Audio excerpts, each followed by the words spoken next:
Okay हम लोग पढ़ रहे थे कॉन्स्टिट्यूशन। ओके कॉन्स्टिट्यूशन में क्या क्या करा था जरा क्विकली रिवाइज कर लेते हैं हम लोग।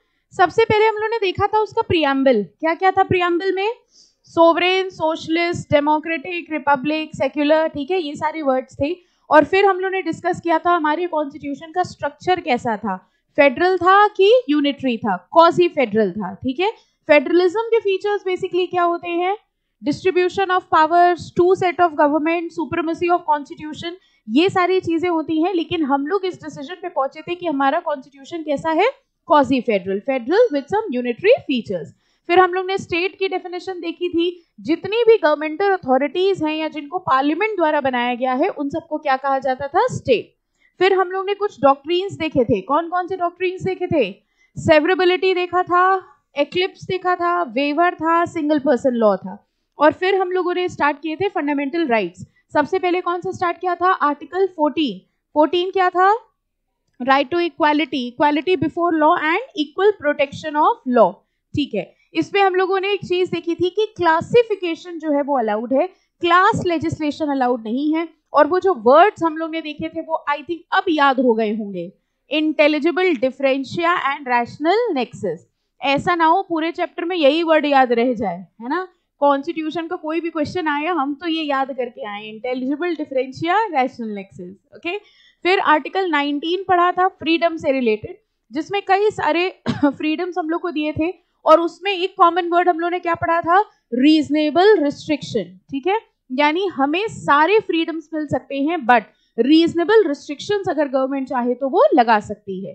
फिर हम लोग ने देखा था कौन सा आर्टिकल 20 के अंदर तीन चीजें थी, पहला एक्स पोस्ट फैक्टो लॉ, ठीक है, क्या था उसमें, जिस वक्त जो क्राइम किया है उस वक्त की सजा लगेगी, ठीक है। यानी ये जो क्रिमिनल लॉज हैं या सब्सटैंटिव लॉज हैं ये रेट्रोस्पेक्टिव इफेक्ट से लागू नहीं हो सकते, प्रोसीजरल लॉ जो है वो रेट्रोस्पेक्टिवली एप्लीकेबल हो सकते हैं।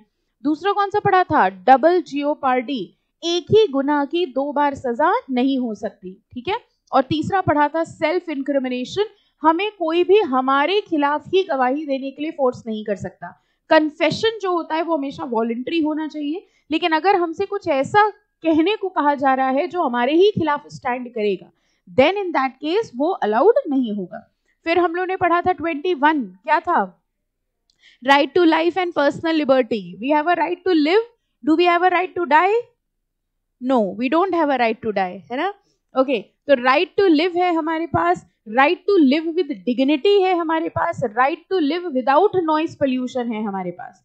इसके अंदर हम लोगों ने दो केसेस देखे थे अगर आपको याद हो तो, खड़क सिंह, खड़क सिंह वाला कौन सा था, पुलिस वाला, हमने कहा था ना खड़क सिंह का नाम पुलिस वाला जैसा लग रहा है, ठीक है। तो खड़क सिंह का मतलब खड़क सिंह केस में क्या हुआ था कि जो पुलिस घरों में डोमिसिलरी विजिट्स करती है चेकिंग करने के लिए, वो कर सकती है only if procedure established by law follow हो रहा हो। और वहां पर प्रोसीजर स्टैब्लिश्ड बाय लॉ क्या था, सर्च वारंट।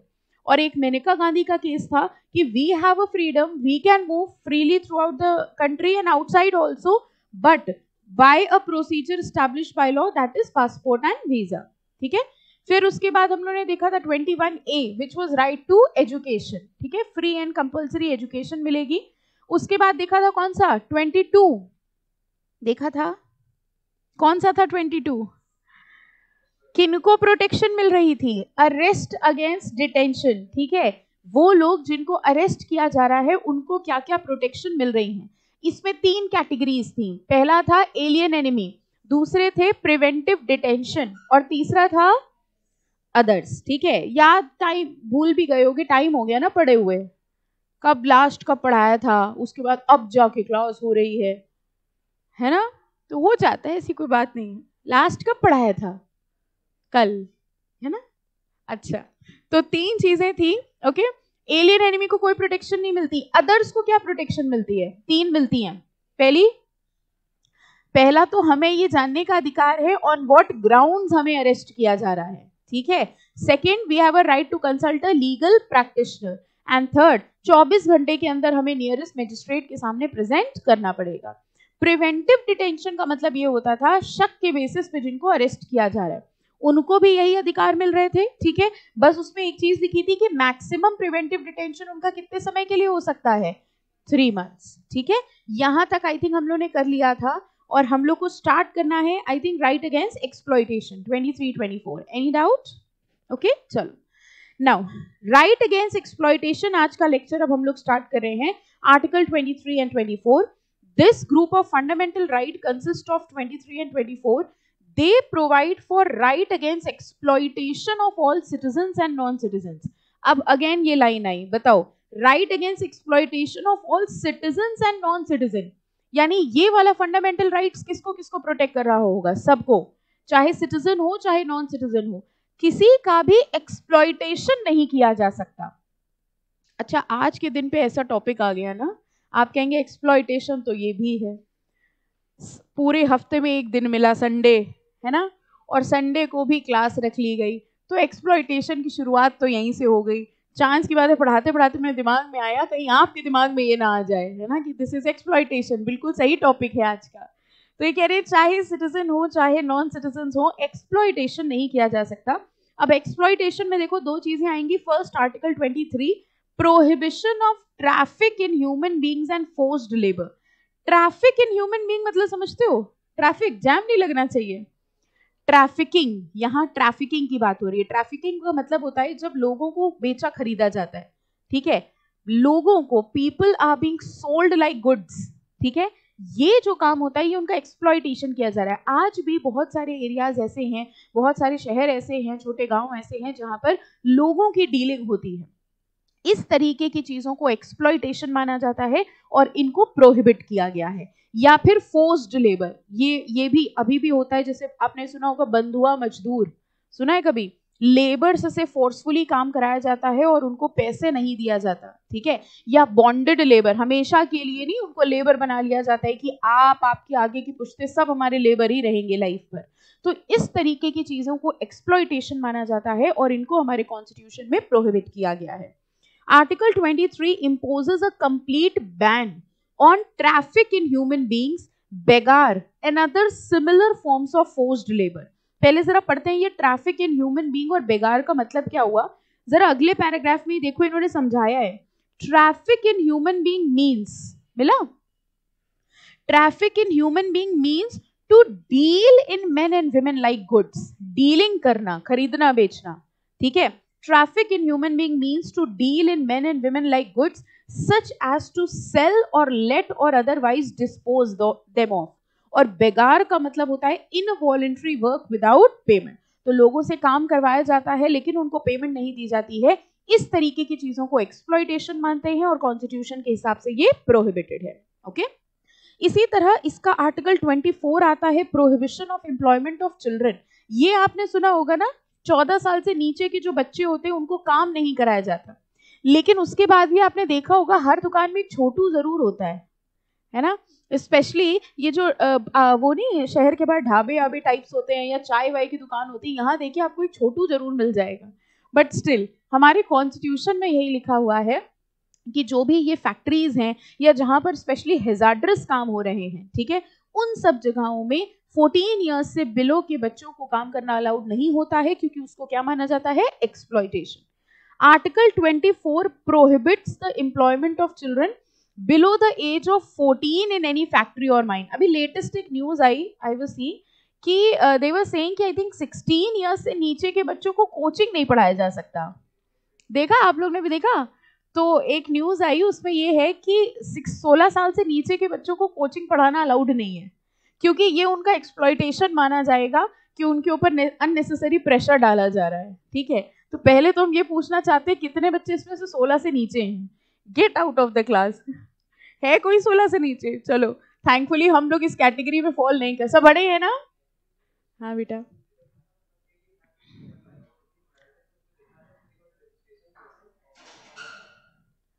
हाँ हाँ हाँ, करेक्ट, हाँ हाँ हाँ, एग्जैक्टली है। देखो बहुत सारी रिक्वायरमेंट होती है, बट जो प्रोमिनेंटली एक चीज आती है ना कि अगर आप रजिस्ट्रेशन कराने जा रहे हो तो आपको ये देखो, प्रैक्टिकली स्पीकिंग आपको पता है आजकल पीजी और जो नर्सरी के बच्चे होते हैं ना, उनकी भी कोचिंग होती है। This is reality. आजकल आप छोटे छोटे बच्चे देखिए, वो चन्नी मुन्ने जरा से होते हैं, वो सुबह स्कूल जाते हैं, शाम को कोचिंग जाते हैं. आई फेल टू अंडरस्टैंड उनका कोर्स कितना है. हाँ लिटरली दिस इज ट्रू. आप अगर देखेंगे, पूछो कौन सी क्लास में, पीजी में, नर्सरी में, क्या सीख रहे, कुछ नहीं सीख रहे हैं, खेल रहे हैं. एक बार सुबह खेलने जाते हैं, एक बार शाम को खेलने जाते हैं.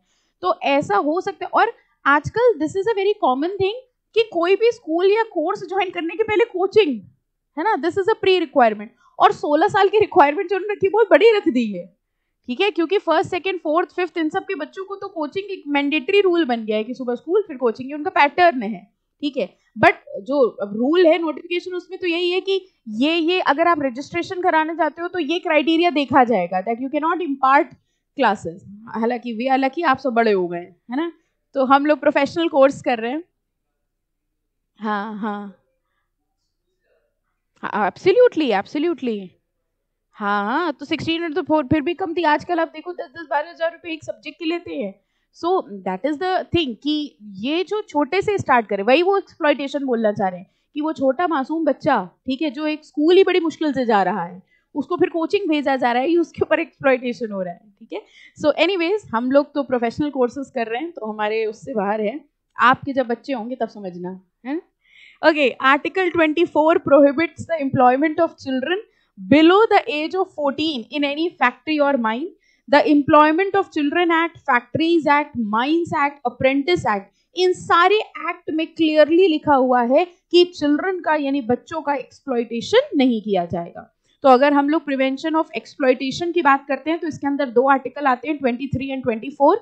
23 बात करता है ट्रैफिकिंग इन ह्यूमन बीइंग का और 24 बात करता है prohibition of employment of children. अगर आप देखें तो हम लोगों ने 14 से स्टार्ट किया था and we are now at 24. इसके बाद देखिए वैसे तो और होते हैं, 24 के बाद और होते हैं फ्रीडम ऑफ रिलीजन, ठीक है, ये सारे होते हैं सेक्युलर वाले. बट उन्होंने देखिए डायरेक्टली आपके में सीधे अब कौन सा दे दिया है, right to constitutional remedies, that is article 32. तो उन्होंने जो आपके लिए पिकअप करे हैं ना वो इंपॉर्टेंट वाले पिकअप कर लिए हैं. तो ऐसा नहीं है कि 24 के बाद सीधे 32 आता है, सारे हैं लाइन से. ठीक है, फ्रीडम ऑफ रिलीजन का है एक बीच में जो उन्होंने गायब किया है. बट अब हम लोग डायरेक्टली लैंड कर गए हैं किस पे, कॉन्स्टिट्यूशनल रेमेडीज में. Very very important. देखो जितने भी फंडामेंटल राइट्स हम लोगों को मिले हैं, ठीक है, ये राइट्स अगर हम इन्फोर्स ना कर पाए, यानी अगर कोई पर्सन हमको इन राइट्स को इन्फोर्स करने से रोक रहा है तो हमारे पास कोई रेमेडी भी होनी चाहिए. ठीक है, एक बेसिक रूल ये कहता है कि राइट तभी इन्फोर्स हो सकता है जब रेमेडी हो. फॉर एग्जाम्पल क्लास में एक मॉनिटर बनाया गया, ठीक है, उससे क्या कहा जाता है कि देखो तुम्हें माइंड करना है, जो बच्चा शैतानी करे उसकी शिकायत करना, फिर हम उसे डांटेंगे. ठीक है, लेकिन अगर मान लीजिए मॉनिटर से कहा गया कोई बच्चा शैतानी करे तो तुम कुछ करना नहीं, बस बर्दाश्त कर लेना, then what is the use of a right. Right के साथ साथ रेमेडी मिलना जरूरी है कि मेरे पास ये अधिकार है, अगर हमको ये अधिकार नहीं यूज करने को दिया गया तो रेमेडी ये है.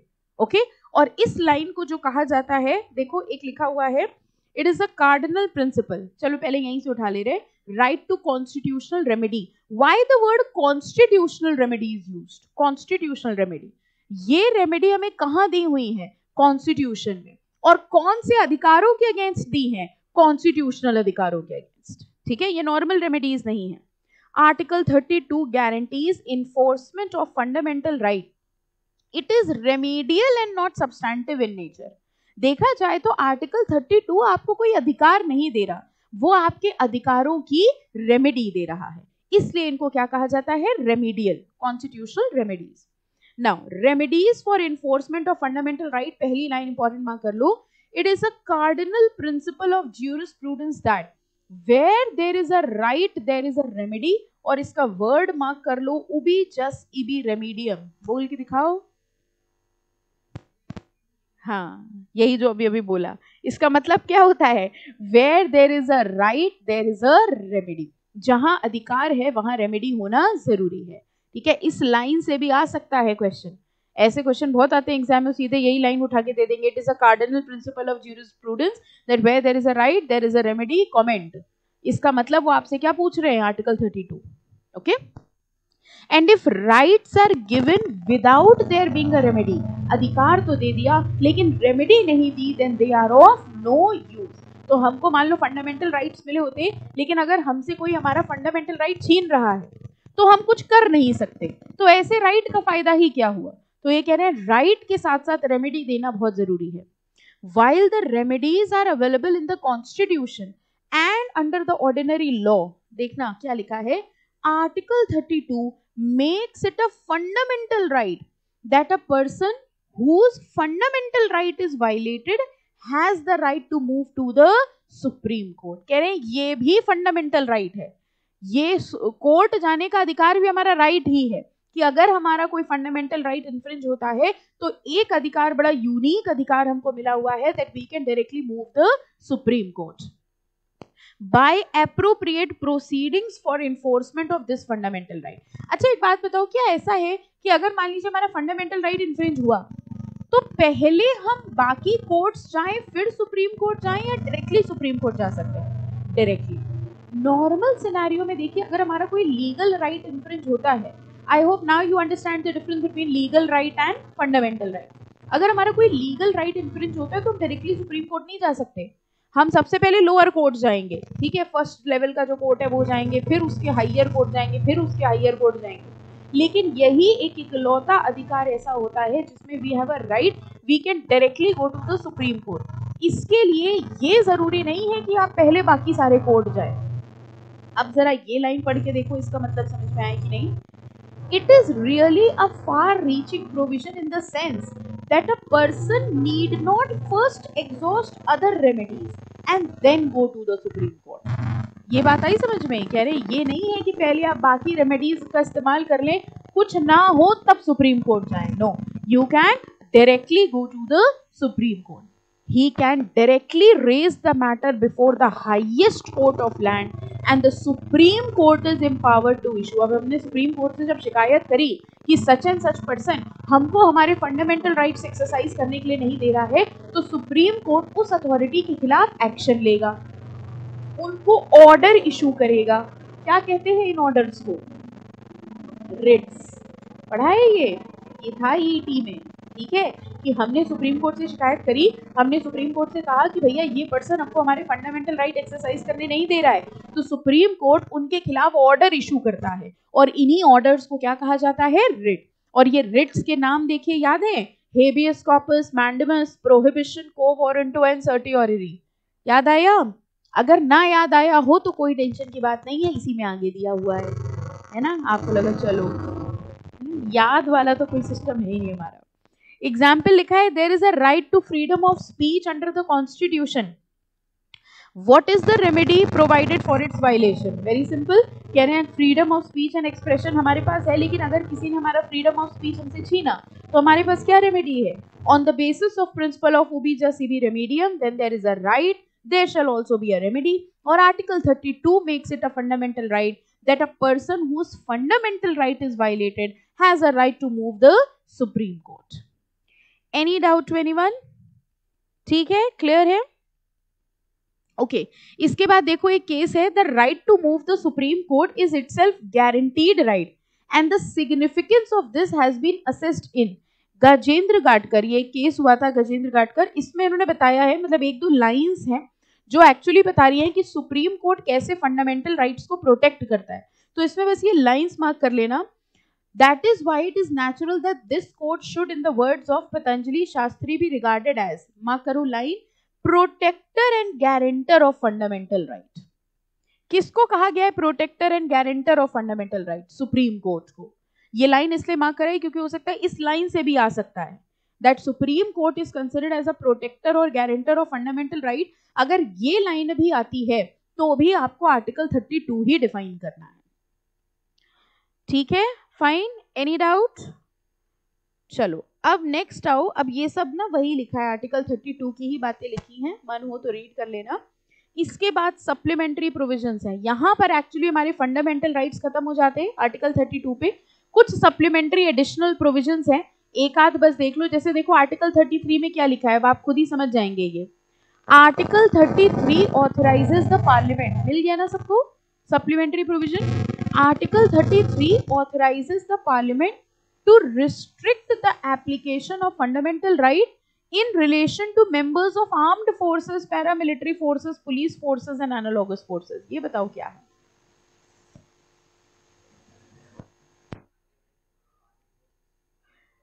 किस चीज पे रिस्ट्रिक्ट कर सकता है?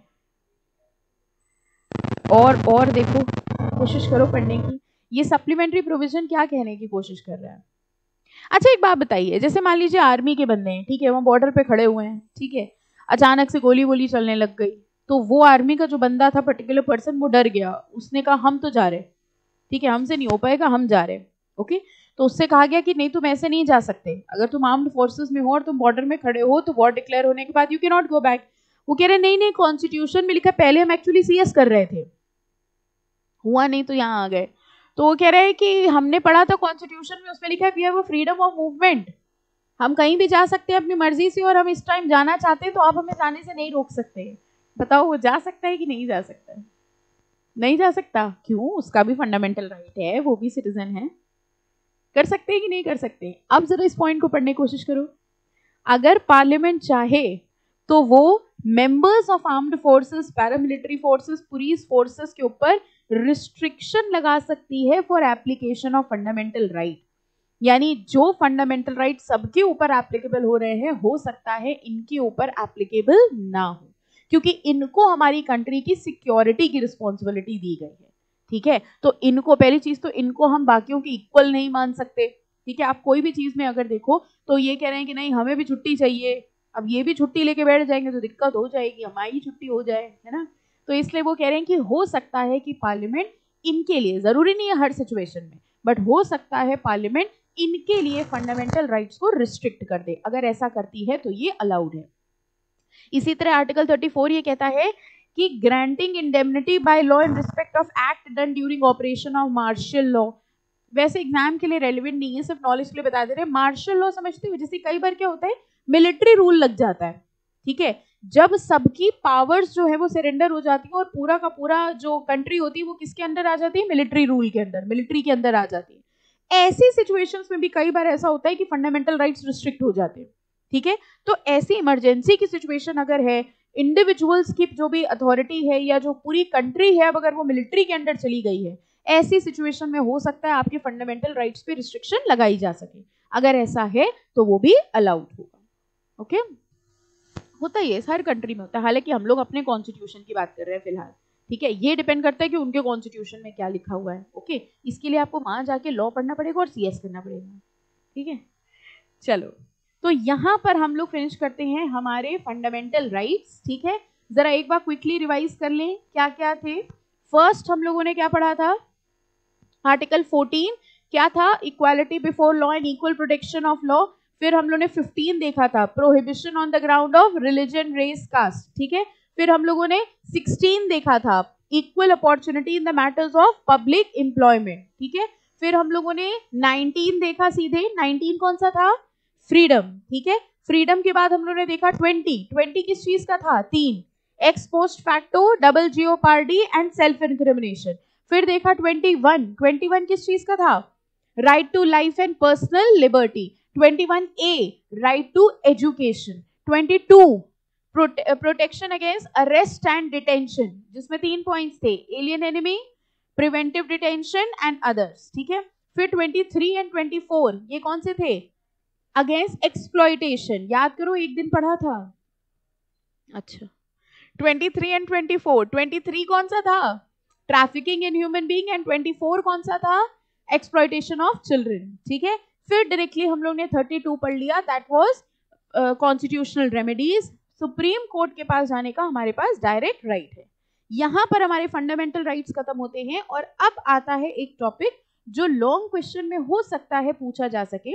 इस टॉपिक को बहुत ध्यान से अंडरस्टैंड करेंगे, फिर हम आपको मार्क करा देंगे कि एग्जाम के लिए क्या रेलेवेंट है, ओके। नाउ अंडरस्टैंड, जब हम लोग बात कर रहे हैं कॉन्स्टिट्यूशन की, तो एक क्वेश्चन ये अराइज हुआ कि क्या फंडामेंटल राइट्स को भी अमेंड किया जा सकता है?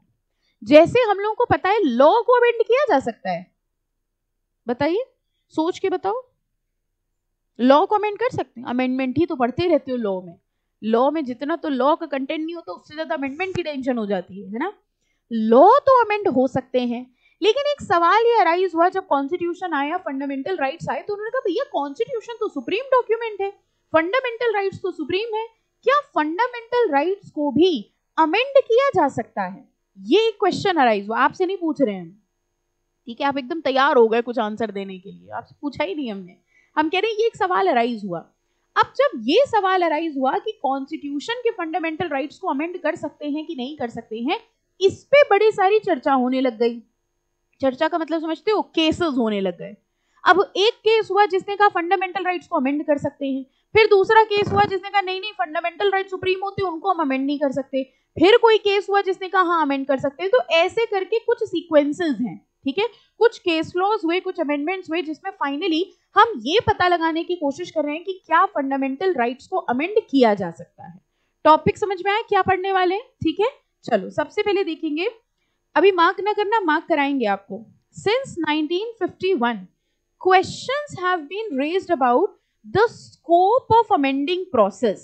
कह रहे हैं हर बार एक क्वेश्चन ये अराइज हुआ कि अमेंडिंग प्रोसेस क्या है, ठीक है, किस तरह से कॉन्स्टिट्यूशन को हम अमेंड कर सकते हैं। The basic question raised was, देखो सबसे बड़ा सवाल जो रेज हुआ वो ये था, whether fundamental rights are amendable. ठीक है, तो ये कह रहे हैं एक सवाल, जब ही से कॉन्स्टिट्यूशन आया उसके बाद से ही एक सवाल जो बार बार अराइज हो रहा था वो ये कि क्या अब फंडामेंटल राइट्स को कभी अमेंड किया जा सकता है। ठीक है, अब इसमें स्टार्ट होंगे सीरीज ऑफ केसेस, जिसमें सबसे पहला केस, पॉइंट नंबर 1 मार्क कर लो, है Shankari Prasad versus Union of India. Case लो जब हम आपको मार्क कराते हैं ना, तो एक चीज ध्यान रखना, एक क्वेश्चन अराइज होता है कि मैम जैसे इनका नाम है Shankari Prasad versus Union of India AIR 1951 SC 458, तो इसमें कहां तक याद करना है। ठीक है, सबसे पहली चीज तो कोशिश करना इतना याद कर लेना, Shankari Prasad versus Union of India, इसके आगे का याद करने की रिक्वायरमेंट नहीं है। बाई चांस आपसे इतना भी नहीं याद होता है तो यूनियन ऑफ इंडिया कोई बात नहीं, ठीक है, इतना ही याद रख लेना, in the famous case of Shankari Prasad, इतना भी समझ में आ जाएगा। वो भी नहीं याद रहा तो शंकरी नहीं, बस ये मत कर देना इन the famous case of S, ऐसे ही तो याद रहता है आपको।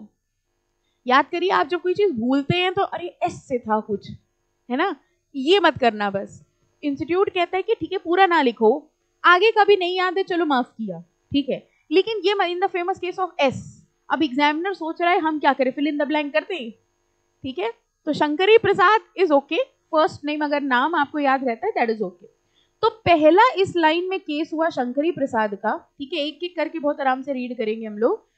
ओके सबसे पहले देखिए, कह रहे हैं the question whether word law includes amendment और नॉट, और whether amendment in fundamental right is guaranteed the under the procedure laid down in 368 had come before the Supreme Court in Shankari Prasad। अब mark करना, where the first amendment was challenged, ठीक है, where the first amendment was challenged मतलब समझो क्या हुआ, जब constitution आया तो कॉन्स्टिट्यूशन आते ही उसमें फर्स्ट अमेंडमेंट का मतलब क्या हुआ, पहली बार अमेंडमेंट हुआ।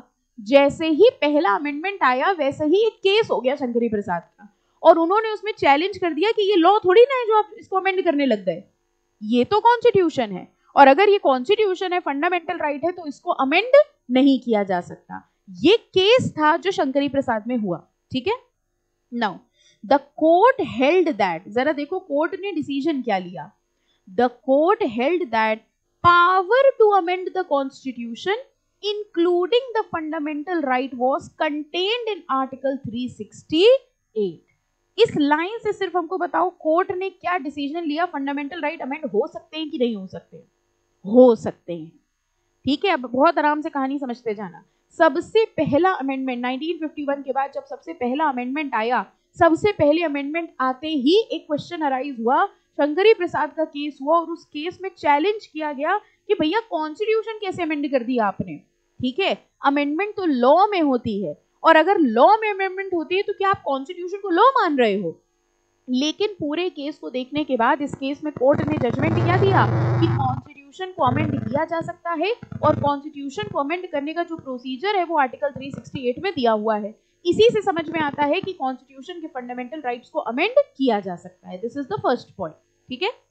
अच्छा, अगले पैराग्राफ में देखो लिखा है 10, until the case of IC Golaknath the Supreme Court had been holding that no part of our constitution was unamendable। इतनी लाइन में हम लोग, हमें दो बातें बताना, ठीक है, सिर्फ इतनी लाइन है 10, until the case of IC Golaknath Supreme Court had been holding that no part of our constitution was unamendable. ठीक है, फाइन. हमको आप बता सकते हो कि शंकरी प्रसाद के बाद अगला केस कौन सा हुआ होगा?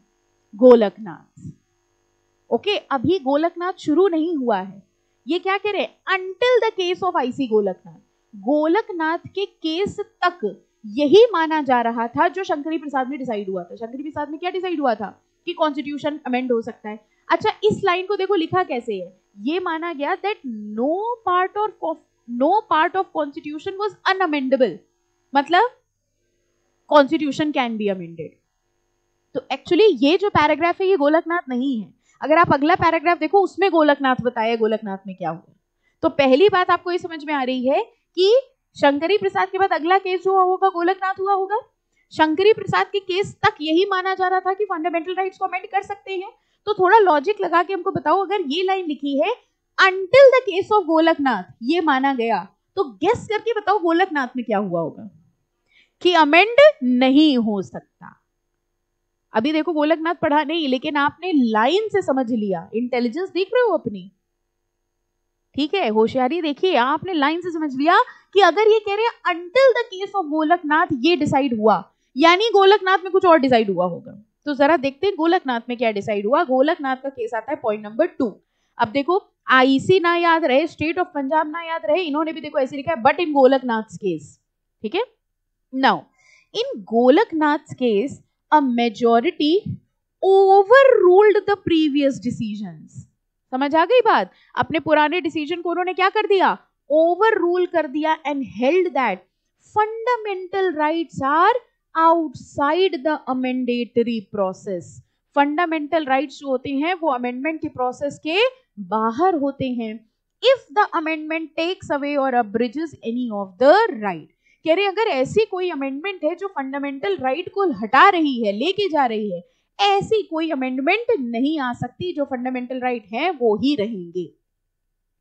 2 पॉइंट्स हो गए. सबसे पहले हम लोगों ने क्या देखा? जब पहली अमेंडमेंट आई तो पहली अमेंडमेंट को चैलेंज किया गया. कौन से केस में? शंकरी प्रसाद में. शंकरी प्रसाद में कोर्ट ने यह डिक्लेयर किया कि फंडामेंटल राइट्स को अमेंड किया जा सकता है. गोलकनाथ के केस तक यही माना गया कि फंडामेंटल राइट्स जो है वो अमेंड किए जा सकते हैं. फिर गोलकनाथ के केस में अपने प्रीवियस डिसीजन को ओवर रूल करते हुए ये डिसाइड किया कोर्ट ने कि fundamental rights are outside the amendatory process, यानी उनको अमेंड नहीं किया जा सकता अगर वो हमसे हमारी फंडामेंटल राइट्स छीन रहे हो. ठीक है, फाइन. अब क्या हुआ?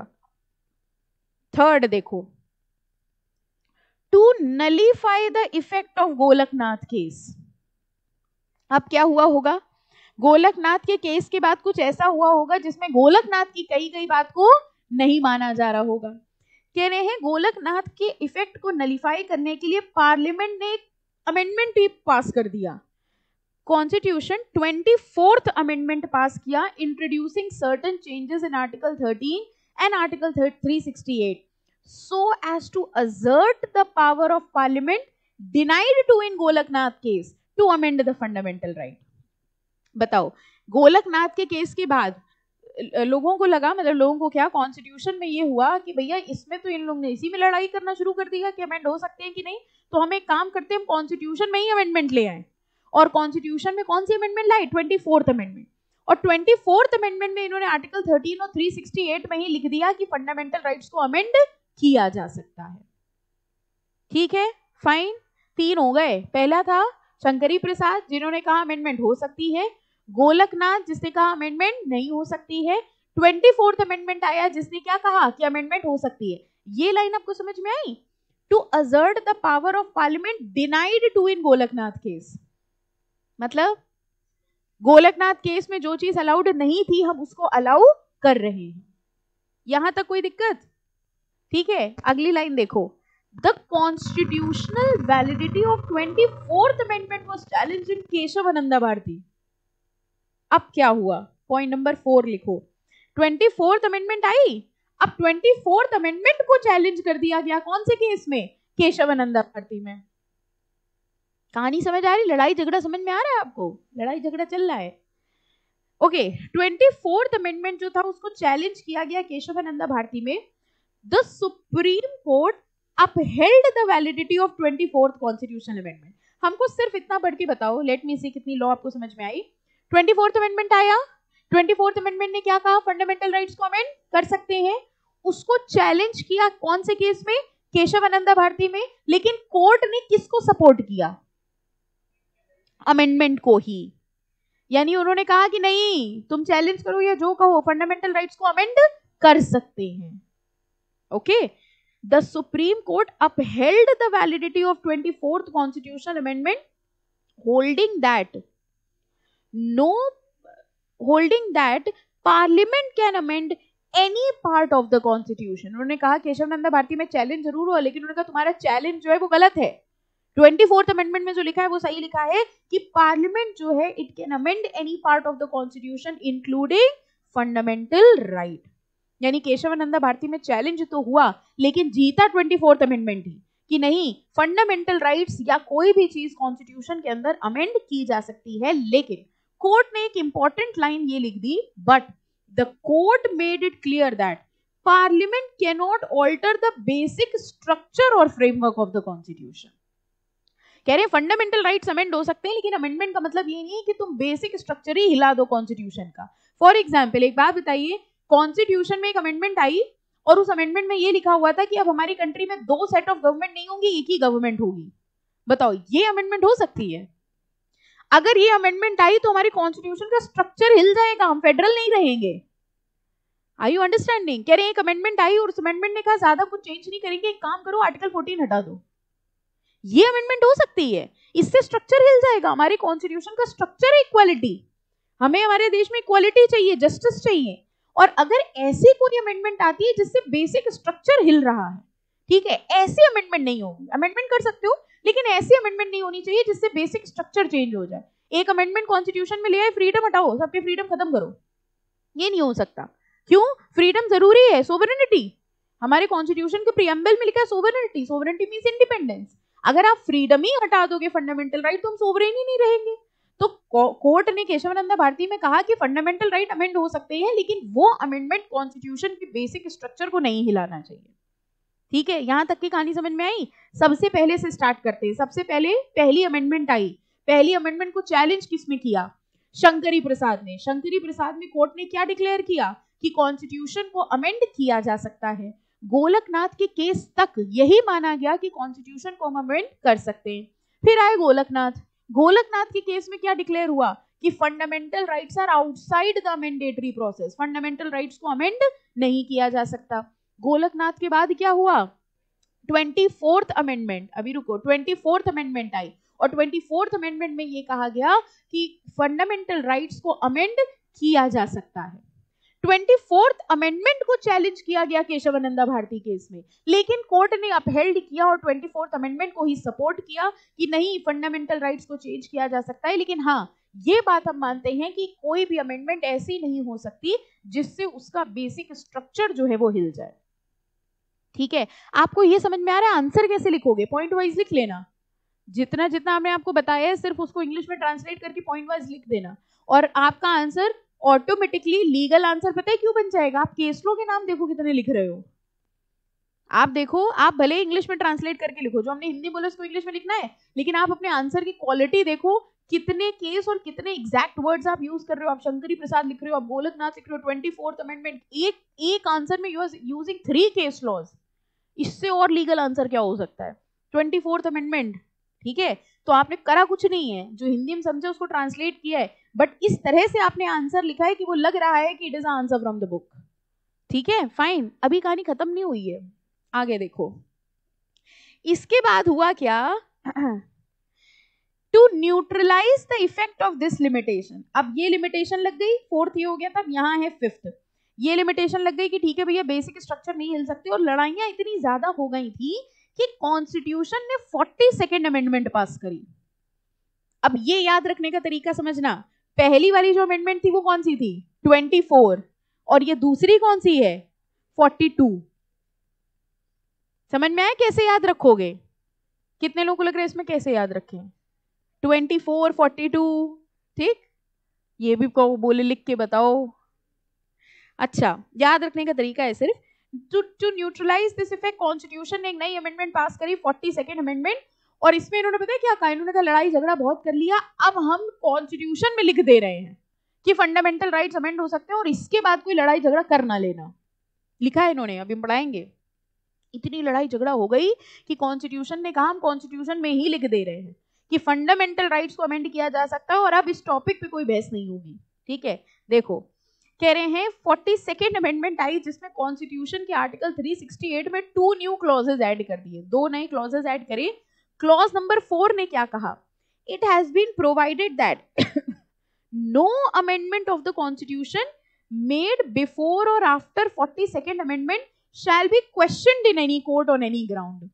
बताओ ये क्या कह दिया, कह रहे हैं अब हमने कॉन्स्टिट्यूशन में लिख दिया है कॉन्स्टिट्यूशन अमेंड हो सकता है नहीं हो सकता है, इसको किसी कोर्ट में अब क्वेश्चन नहीं किया जाएगा, ये सब चर्चाएं बंद कर दो। ठीक है, अब ये कहीं डिस्कस नहीं होगा कि अमेंड हो सकते हैं कि नहीं हो सकते हैं। और न्यू क्लॉज 5 में ये लिख दिया that there shall be no limitation whatever on the constitutional power to amend by way of addition, variation or repeal provisions of this constitution। मतलब amend हो सकता है कि नहीं हो सकता है, हो सकता है। कह रहे हैं there is no limitation, कोई लिमिटेशन नहीं लगाई, आपको जो अमेंड करना है वो अमेंड कर लो, यहां जाके फुल स्टॉप लगा। आई बात समझ में? This is the amendment process, amendability of fundamental right. अगर ये लॉन्ग क्वेश्चन आते तो यहां तक की कहानी लिखनी पड़ेगी। ठीक है, एक बार क्विकली हम रिवाइज करा दे रहे हैं। सबसे पहले फर्स्ट अमेंडमेंट आई, फर्स्ट अमेंडमेंट को चैलेंज किया गया किसमें, शंकरी प्रसाद में। शंकरी प्रसाद में क्या कहा गया कि फंडामेंटल राइट्स को अमेंड किया जा सकता है। ठीक है, गोलकनाथ के केस तक यही माना जा रहा था कि फंडामेंटल राइट्स को अमेंड कर सकते हैं, लेकिन फिर आ गया गोलकनाथ का केस। गोलकनाथ के केस में ये कहा गया कि fundamental rights are outside the mandatory process और फंडामेंटल राइट्स को अमेंड नहीं कर सकते। गोलकनाथ के केस को न्यूट्रलाइज करने के लिए 24th अमेंडमेंट आया और 24th अमेंडमेंट में उन्होंने कहा कि कॉन्स्टिट्यूशन में अमेंडमेंट की जा सकती है। लेकिन कॉन्स्टिट्यूशन की इस 24th अमेंडमेंट को चैलेंज किया केशवानंदा भारती केस में। केशवानंदा भारती केस में कहा गया कि भैया ये अमेंडेबिलिटी नहीं हो सकती, लेकिन डिसीजन किसके फेवर में गया, 24th अमेंडमेंट के। कोर्ट ने कहा कि नहीं, कॉन्स्टिट्यूशन को अमेंड कर सकते हैं, लेकिन हाँ एक एडिशनल बात उन्होंने ये कही कि अमेंडमेंट हो सकती है लेकिन कॉन्स्टिट्यूशन का बेसिक स्ट्रक्चर नहीं हिलना चाहिए। और इन लड़ाइयों को रोकने के लिए फाइनली एक 42nd अमेंडमेंट ले आया कॉन्स्टिट्यूशन, जिसमें 2 नए क्लॉजेस जोड़े। क्लॉज नंबर 4 ने ये कहा कि इस क्लॉज के आने के बाद या पहले अब कोई किसी कोर्ट में हमारे फंडामेंटल राइट्स पे डिस्कशन नहीं होगा, क्वेश्चन नहीं किया जाएगा। और क्लॉज नंबर 5 में ये लिखा कि कॉन्स्टिट्यूशन के पास पावर है कि वो किसी भी प्रोविजन में अमेंडमेंट ला सकती है। क्लियर? अब ये लड़ाई तो खत्म हो गई, ठीक है, कि कॉन्स्टिट्यूशन अमेंड कर सकते हैं कि नहीं। आपको पता है इसके बाद एक नई लड़ाई शुरू हुई, ये कि बेसिक स्ट्रक्चर किससे हिल रहा है और किससे नहीं हिल रहा है। अब इसमें लड़ाइयां शुरू हो गई। ये बात तो उन्होंने कह दी, उसके बाद कोई बोलना देना, उन्होंने कहा ठीक है ये नहीं बोलेंगे। लेकिन अब अगली बात पता है क्या आई, सोच के देखो, अगला डिस्प्यूट इस चीज पे अराइज हुआ कि इस अमेंडमेंट से बेसिक स्ट्रक्चर हिल रहा है कि नहीं हिल रहा है। This was again a disputable topic. अब जो अमेंडमेंट आती है उस अमेंडमेंट में एक डाउट ये अराइज हो जाता है कि क्या इस अमेंडमेंट से बेसिक स्ट्रक्चर हिल रहा है। अगर बेसिक स्ट्रक्चर हिल रहा है तो नहीं हो सकती अमेंडमेंट, और बेसिक स्ट्रक्चर नहीं हिल रहा है तो अमेंडमेंट हो सकती है। तो अगर आप देखो तो केसेस खत्म नहीं हुए हैं, नाम दिख रहे हैं आगे केसेस।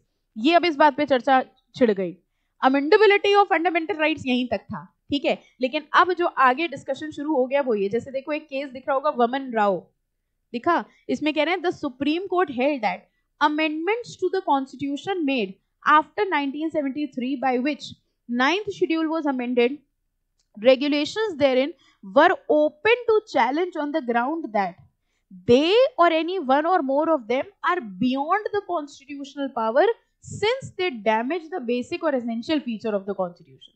अब उन्होंने चैलेंज करना इस बात पे शुरू कर दिया कि ये अमेंडमेंट हो सकती है कि नहीं हो सकती है, इसलिए क्योंकि इससे बेसिक स्ट्रक्चर हिल रहा है, ठीक है। तो बड़े सारे केसेस और भी हुए जिसमें यही डिस्कशन हुआ, बेसिक स्ट्रक्चर चेंज हो सकता है कि नहीं। आपको ये मतलब समझ में आ रहा है ना, बेसिक स्ट्रक्चर चेंज होने का मतलब क्या हुआ, जो बेसिक आइडिया है हमारे कॉन्स्टिट्यूशन का वो नहीं चेंज होना चाहिए। एल चंद्रा केस है, इनके केसेस के नाम ना भी याद करना चलेगा, ऊपर वाले याद रख लेना। The supreme court held that the power of judicial review is integral and essential feature of constitution. Judicial review, अभी हम लोग एक चैप्टर पढ़ेंगे एडमिनिस्ट्रेटिव लॉ, उसमें हम लोग देखेंगे जुडिशियल रिव्यू। जुडिशियल रिव्यू का मतलब समझो, कोई भी अमेंडमेंट अगर होती है उसका जुडिशियल रिव्यू हो सकता है। जुडिशियल रिव्यू का मतलब कौन रिव्यू कर रहा है, कौन चेक कर रहा है, जज। इसका मतलब ये है कि जब कॉन्स्टिट्यूशन में अमेंडमेंट होती है तो उसको चैलेंज किया जा सकता है, इस ग्राउंड पे चैलेंज किया जा सकता है कि कहीं उससे बेसिक स्ट्रक्चर तो नहीं हिल रहा है, और इसका रिव्यू, इसका फाइनल डिसीजन कौन देता होगा, जज, कोर्ट डिसाइड करता होगा। आप ये समझ रहे हैं, जजेस की पावर देख रहे हो, कितने बड़ी बड़ी चीजें उनको डिसाइड करनी होती है और उनका दिया हुआ डिसीजन फुल एंड फाइनल होता है। एक और बात बताए आपको, जो जज हैं उनका दिया हुआ डिसीजन फुल एंड फाइनल है। This is also a basic structure of constitution. बताओ कैसे?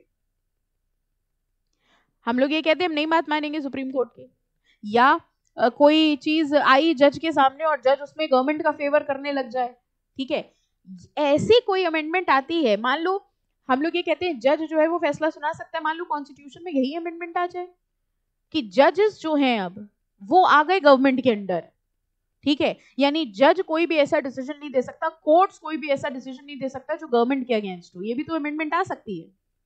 अगर ऐसे अमेंडमेंट आ गई तो बताओ, हाँ क्या, फेडरलिज्म का एक फीचर था इंडिपेंडेंस ऑफ जुडिशरी। अगर ऐसी अमेंडमेंट आई कि अब जजेस के पास कोई पावर नहीं है, जजेस वो करेंगे जो सरकार कहेगी, ऐसी अमेंडमेंट अगर आ गई, then that amendment will again alter the basic structure। ये हम कह रहे हैं, ऐसा किसी केस में अभी फिलहाल हुआ नहीं है, और ये केस भी जज के सामने जाएगा, बट मेरे हिसाब से this will alter the basic structure. आपको बेसिक बात समझ में आ रही है? आगे भी ऐसे जो भी केसेस होंगे उसमें यही देखा जाएगा कि बेसिक स्ट्रक्चर तो नहीं हिल रहा है, अगर बेसिक स्ट्रक्चर चेंज हो रहा है तो वो अमेंडमेंट नहीं हो सकती। यानी ऐसी कोई अमेंडमेंट जिसमें डिक्लेयर हो जाए कि now the court will come under the government, ठीक है, as far as that will affect the basic structure, that amendment can not be done. Logically समझ आ गया सबको? ठीक है, ओके बस अब यही केसेस हैं, एक आध अगर रीड करने का मन हो तो रीड कर लेना, बाकी तो वही था।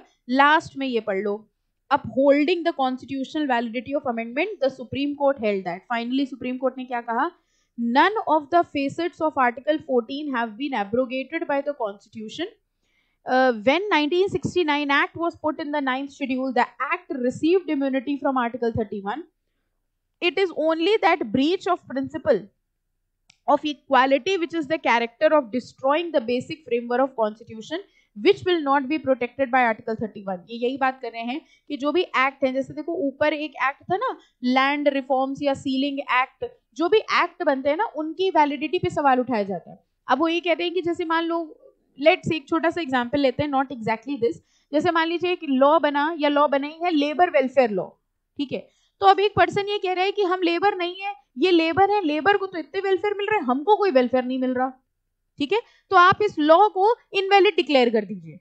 नाउ हम लोग ने एक चीज पढ़ी थी, इक्वालिटी किसके बीच में होती है? इक्वल्स के बीच में। वो लेबर हैं, आप लेबर नहीं हो, लेबर की सिचुएशन थोड़ी सी मिजरेबल होती है इसलिए उनको वेलफेयर दिए गए। लेबर जो है वो फैक्ट्री में दिन भर काम कर रहे हैं इसलिए उनको प्रोटेक्शन मिलनी चाहिए, आप लेबर नहीं हो इसलिए आपको ये प्रोटेक्शन नहीं मिलेगा, ठीक है। नाउ अगर हमने इसको हटा दिया तो अगेन बेसिक स्ट्रक्चर चेंज होगा, बेसिक स्ट्रक्चर इक्वालिटी का चेंज हो जाएगा, इसलिए ऐसी कोई अमेंडमेंट नहीं लाई जा सकती। ओके बस यही है। द डॉक्ट्रीन, लास्ट पैराग्राफ में देखो लिखा है, the doctrine of basic structure provides a touch stone on which validity of constitutional amendment of the act could be judged. कोई भी अमेंडमेंट वैलिड है कि नहीं, इसके लिए क्या फैक्टर, क्या पैरामीटर देखा जा रहा है? Basic structure. अगर बेसिक स्ट्रक्चर उससे चेंज हो रहा है तो वो अमेंडमेंट अलाउड नहीं होगी, और अगर बेसिक स्ट्रक्चर चेंज नहीं हो रहा है तो वो अमेंडमेंट अलाउड है। core constitutional values, overarching principle like secularism, egalitarian, यही है इक्वालिटी, egalitarian मतलब यही कि सबको फ्रीडम मिला हुआ है करने का, इक्वालिटी, ये सब हमारे बेसिक स्ट्रक्चर हैं। जैसे सेक्युलरिज्म है, सेक्युलरिज्म का मतलब क्या हुआ? Freedom of religion. अब मान लो कोई अमेंडमेंट आ गई, उन्होंने कहा नहीं, there will be only one religion in the country, ये अमेंडमेंट हो सकती है कि नहीं हो सकती? नो, क्योंकि इससे हमारी कंट्री का बेसिक स्ट्रक्चर चेंज हो जाएगा, ठीक है। तो अमेंडमेंट हो सकती है कि नहीं, उसके लिए सिर्फ और सिर्फ किस पैरामीटर को देखेंगे? Basic structure. नाउ अगर एग्जाम में क्वेश्चन आता है तो करना क्या है? अगर अमेंडेबिलिटी ऑफ फंडामेंटल राइट का लॉन्ग क्वेश्चन आता है और मनाओ कि आ जाए, क्योंकि आपका आंसर तैयार है, बढ़िया केस लॉ अमेंडमेंट सब लिख देना आराम से, ठीक है। तो पहले तो वहां तक की कहानी लिख देना 42nd अमेंडमेंट तक, उसके बाद ये बेसिक स्ट्रक्चर वाला एक पैराग्राफ समझा देना, कि इसके बाद जो डिस्प्यूट अराइज हुआ वो किस पे हुआ, बेसिक स्ट्रक्चर पे। तो अमेंडमेंट हो सकती है only when the basic structure is not hampered. Clear to all of you? ये टॉपिक समझ में आ गया? हमने आपको इनिशियली बताया था कि कॉन्स्टिट्यूशन को 2 पार्ट्स में हमने डिवाइड किया है, किसी ने नहीं डिवाइड किया, हमने। मतलब हमें डर इसलिए लगता है ना, आप ये भी एग्जाम में लिखाओगे constitution divided into 2 part. No, हमने आपके लिए इसको 2 पार्ट में डिवाइड किया है क्योंकि ये चैप्टर बड़ा है। तो यहां पर आपका एक पोर्शन जो है वो खत्म होता है, और हमने आपको पहले भी बताया था कि इसका टेस्ट जो होगा वो 2 पार्ट्स में होगा, क्योंकि ये बहुत बड़ा चैप्टर है, ठीक है। तो इसलिए आपके लिए छोटे छोटे पार्ट्स में हमने इसको डिवाइड कर दिया, 2 पार्ट्स में होगा। यहां आपका पहला पोर्शन खत्म होता है और आगे की बात आप समझ गए हैं, ठीक है। यानी अब जो आपका पहला टेस्ट होगा कॉन्स्टिट्यूशन का, ओके, वो यहां तक होगा, अमेंडेबिलिटी तक, ओके। डायरेक्टिव प्रिंसिपल से नया पोर्शन स्टार्ट होगा। Clear to all of you? तो क्या हमको ये बताने की रिक्वायरमेंट है कि टेस्ट कब है? सरप्राइज टेस्ट का सिस्टम इसलिए रखा जाता है ना, क्योंकि आप जिस दिन टेस्ट होता है, अभी हम पढ़ाएंगे आगे, क्लास नहीं छोड़ रहे, ठीक है, टेंशन ना लो, अभी तो खत्म हुआ ना एक पार्ट। हाँ, सरप्राइज टेस्ट का सिस्टम इसलिए रखा जाता है क्योंकि जिस दिन आपका टेस्ट अनाउंस कर दिया जाता है उस दिन आप मुहूर्त देख के कुछ ना कुछ निकाल लेते हैं, है ना। उसी दिन बीमारी आ गई, उसी दिन तबीयत अजीब घबराहट होने लग गई, उसी दिन मुंडन, है ना, पड़ोस की पार्टी, उसी दिन बहुत ठंड, है ना। तो जैसे ही जिस दिन टेस्ट होता है अच्छी खासे सब बच्चे आएंगे, जिस दिन टेस्ट हो सब गायब, ठीक है। देखो, टेस्ट जो है वो आपके लिए रखा गया है और टेस्ट से ही आपकी तैयारी होगी।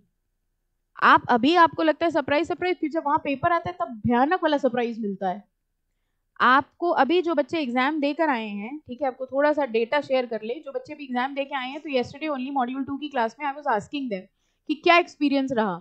वो बता रहे थे बच्चे, मैम एक्सपीरियंस ये था कि 15-20 मिनट के बाद सब बच्चे उठ उठ के जा रहे थे। दिया था पेपर, ये देखो लाइव पूछ लो, दिया था 15-20 मिनट, 1 घंटे बाद एग्जैक्टली बच्चे बता रहे। अकाउंट्स का पेपर था, वो कह रहे कि मैम पूरी क्लास में हम बचे थे आखिरी के 1 घंटे में। हाँ, बताइए बताइए, कितनी कितनी देर बाद चले गए थे? कौन सा एग्जाम था बेटा? अकाउंट्स में ना, हाँ एग्जैक्टली, अकाउंट्स का पेपर था। इवन JIGL के पेपर में बच्चों का रिस्पॉन्स ये था कि बच्चे जा रहे थे छोड़ छोड़ के, बस हमसे ना हो पाएगा, ठीक है।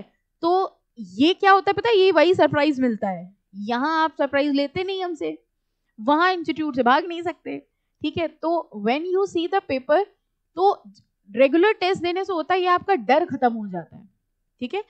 और बहाने बहुत होते हैं हमारे पास, बहाने इन द सेंस प्रिपेयर नहीं था, सबसे बड़ी चीज यही होती है, प्रिपेयर नहीं था इसलिए हमने टेस्ट नहीं दिया। तो कैन यू टेल मी वो कौन सा दिन हो सकता है जब आप कहोगे 100% प्रिपेयर है? बचपन से आपकी आदत है एग्जाम हॉल में जाते जाते तक तो किताब हल्की सी खुली रहती है, आखिरी ये देख ले, है ना, एकदम पेपर देने आ गई मैम, हमारी कॉपी नहीं छूट रही है, यही तो करते थे बचपन से। तो ऐसा कोई दिन नहीं हो सकता कि आप 100% प्रिपेयर हो गया। ये टेस्ट लिए जाते हैं आपकी प्रिपरेशन के लिए। ये मत सोचो नंबर कम आएंगे बड़ी इंसल्ट हो जाएगी क्लास में हमारी। इंसल्ट तब होती है जब कुछ इज्जत बना रखी हो। कौन सा बहुत बड़ा सब जान पहचान है सबसे? अपना इवैल्यूएशन खुद करिए, ये मत देखिए कि हमारी इतने नंबर आए उनके इतने नंबर आए। आप ये देखो, मेरे पिछले टेस्ट में 5 नंबर आए थे, इस टेस्ट में मेरे 6 नंबर आए हैं, very happy. Actually I feel very happy, जो बच्चे टेस्ट देते हैं और 0 आते हैं, हमें बड़ी खुशी होती है, एज कम्पेयर टू वो बच्चे जिन्होंने टेस्ट दिया ही नहीं। और जो नहीं देते हैं ना, वो उन बच्चों को ऐसे देखते हैं, तुम्हें 0 आए, मतलब समझ रहे हो, जिन्होंने दिया नहीं वो। और करते क्या है, हम पेपर लेके देख लेंगे, जिस दिन टेस्ट हुआ जिन बच्चों ने टेस्ट दिया उनसे क्वेश्चन पेपर लिया, क्वेश्चन हाँ हाँ हाँ ये तो आता है। No, there is a big difference between taking the paper and writing down. ऐसे सब समझ में आता है, जब लिखने बैठते हो ना तो आपको एक्चुअली समझ में आता है लिख ही नहीं पा रहे हैं, लिखें क्या। वो प्रैक्टिस तभी होगी जब आप टेस्ट दोगे सारे। एंड बिलीव मी, मार्क्स के हिसाब से मत चलो, अपना इवैल्यूएशन करो। पहले टेस्ट में आपके 0 आए, आई एम वेरी हैप्पी, ये मत करना सब में 0 ही आ रहे हैं, आई एम वेरी हैप्पी। पहले में 0 आए, अब हमें काम ये करना है कि अगले वाले में कम से कम 1 नंबर तो आए, फिर अगले में 2 आए, फिर 3 आए, ऐसे ऐसे तो बढ़ोगे। See, you are here for improvement. अगर आपको सब कुछ आता होता तो आपको कोचिंग की जरूरत क्या थी? आपको लगता है हमारे कम नंबर आए, तो कम आए तभी तो बढ़ेंगे ना। आपको सब कुछ बढ़िया है तो जरूरत क्या थी हमारी? आप देखो मैम कम क्यों आए, हम और क्या लिख सकते हैं कि हमारे नंबर ज्यादा है। You are here for your improvement. अगर आपको सब आता होता तो फिर हमारी जरूरत ही क्या थी? और ये आप टेस्ट से सीखोगे। जितने ज्यादा आप टेस्ट दोगे, हर चैप्टर के बाद टेस्ट होता है। अभी आपकी मिनी सीरीज लाइंड अप है, फेब के एंड तक हम लोग मिनी सीरीज मतलब जितना कोर्स हो गया होगा वहां तक का 50 मार्क्स का पेपर लेंगे, ठीक है। फिर उसके बाद 100 मार्क्स का पेपर होता है। इतनी बार जब टेस्ट दे दोगे तो आपका टेस्ट से डर खत्म हो जाएगा। फिर जब आप एग्जाम में जाएंगे ना तो आप इंस्टीट्यूट कहेंगे लाओ दिखाओ तुमने क्या पूछा है, हमें तो सब आता ही है, ठीक है। दो चीजें होती हैं, एक पढ़ना और एक लिखना। इसको थोड़ा सा टेक्निकली समझो। ये जो आप अभी कर रहे हो, पढ़ रहे हो, बट सिर्फ पढ़ने से नंबर नहीं आएंगे। नंबर तब आएंगे जब आप उनको लिख के दोगे, ठीक है। 90% बच्चों को समझने के बाद सब समझ में आता है। अब हम समझा रही इसमें ऐसी क्या चीज है जो आपको नहीं समझ में आई। राइट टू इक्वालिटी में हमने क्या समझा दिया ऐसा? राइट टू इक्वालिटी में किसी भी बच्चे से पूछ लेना क्या मतलब, वो तो बता देगा, इक्वालिटी में तो सबको इक्वल ट्रीट करो। बट जब क्वेश्चन आता है, जिस तरह से क्वेश्चन आता है उसको लिखना कैसे है, ये बहुत इंपॉर्टेंट है। आ रही बात समझ में? तो आप आंसर लिखिए, ठीक है, उसको इवैल्यूएट होगा। आपको डाउट है तो आप पूछिए कि मैम इसमें देखिए हमको 5 में से 0 नंबर मिला, ऐसा क्या हम लिख देते कि कम से कम आधा तो मिल जाता, मतलब 3 तो मिल जाता, 4 तो मिल जाता। जब तक आप इस तरह से तैयारी नहीं करेंगे तब तक कोई यूज नहीं है। एंड यू आर लकी कि आपका टेस्ट हो रहा है। ऑफलाइन वाले बच्चे जो यहीं रहते हैं उनके लिए बड़ी अच्छी चीज है ये। घर पे बैठ के टेस्ट देने का माहौल और एग्जामिनेशन हॉल में बैठ के एग्जाम देने का माहौल इज वेरी डिफरेंट। आप यहाँ आके, आप जिन बच्चों ने एग्जाम दिया हुआ है वो एक्सपीरियंस कर सकते हैं। आपको आंसर नहीं आ रहा, बगल वाले ने बी शीट मांग ली, धड़कने बढ़ जाती है यहाँ से, अरे हमको तो कुछ आंसर नहीं आ रहा, वो बी शीट मांग रहा है। और अगर आपने मांगी होती बी शीट तो पूरे सारे बच्चे आपको घूर घूर के टॉर्चर करेंगे, तुम क्या लिख रहे हो ऐसा, ठीक है। So writing under that pressure is different, कि आपको 1 घंटे में पेपर खत्म करना है, उस सारे बच्चे लिख रहे हैं, उसके बीच में आपको आंसर आ रहा है कि नहीं आ रहा है। All these things are very necessary. तो it is my sincere request, please ये मत सोचना मेरे नंबर कितने आ रहे हैं, ठीक है।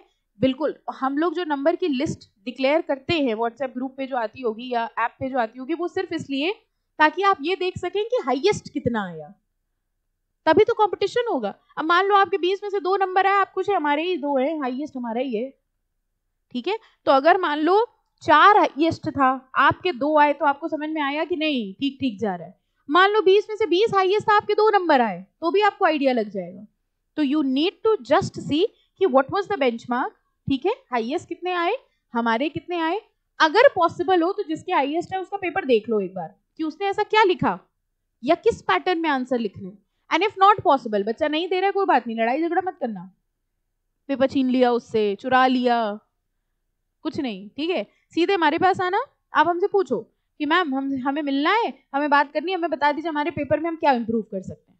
तो कुछ बच्चों को हिंदी इंग्लिश वाली प्रॉब्लम होती है कि भाई हिंदी में तो सब समझ में आ रहा है, इंग्लिश में लिखते बैठते दिक्कत हो जाती है।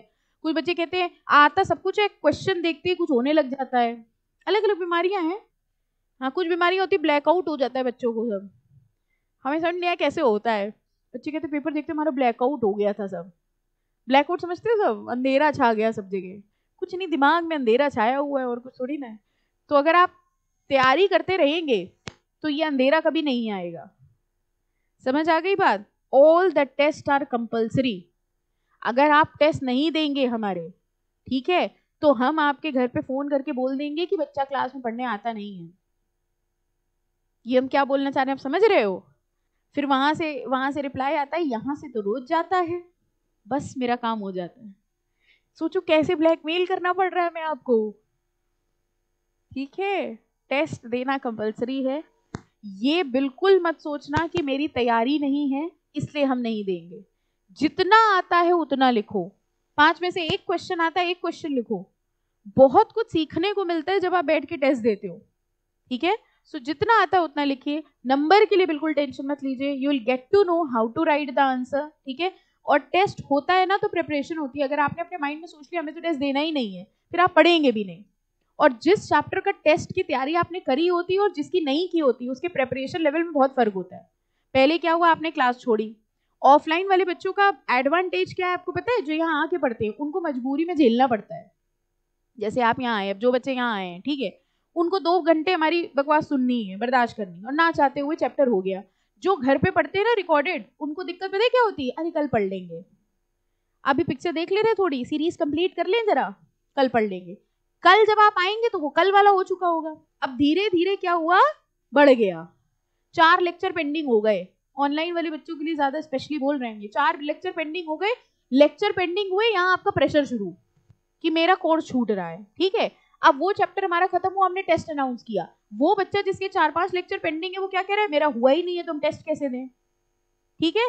अब उसकी कहानी समझिए, वो अगला चैप्टर पता है क्यों नहीं स्टार्ट कर पाएगा, पहले हम वो कंप्लीट करें। ऐसे करते करते वो छूट गया।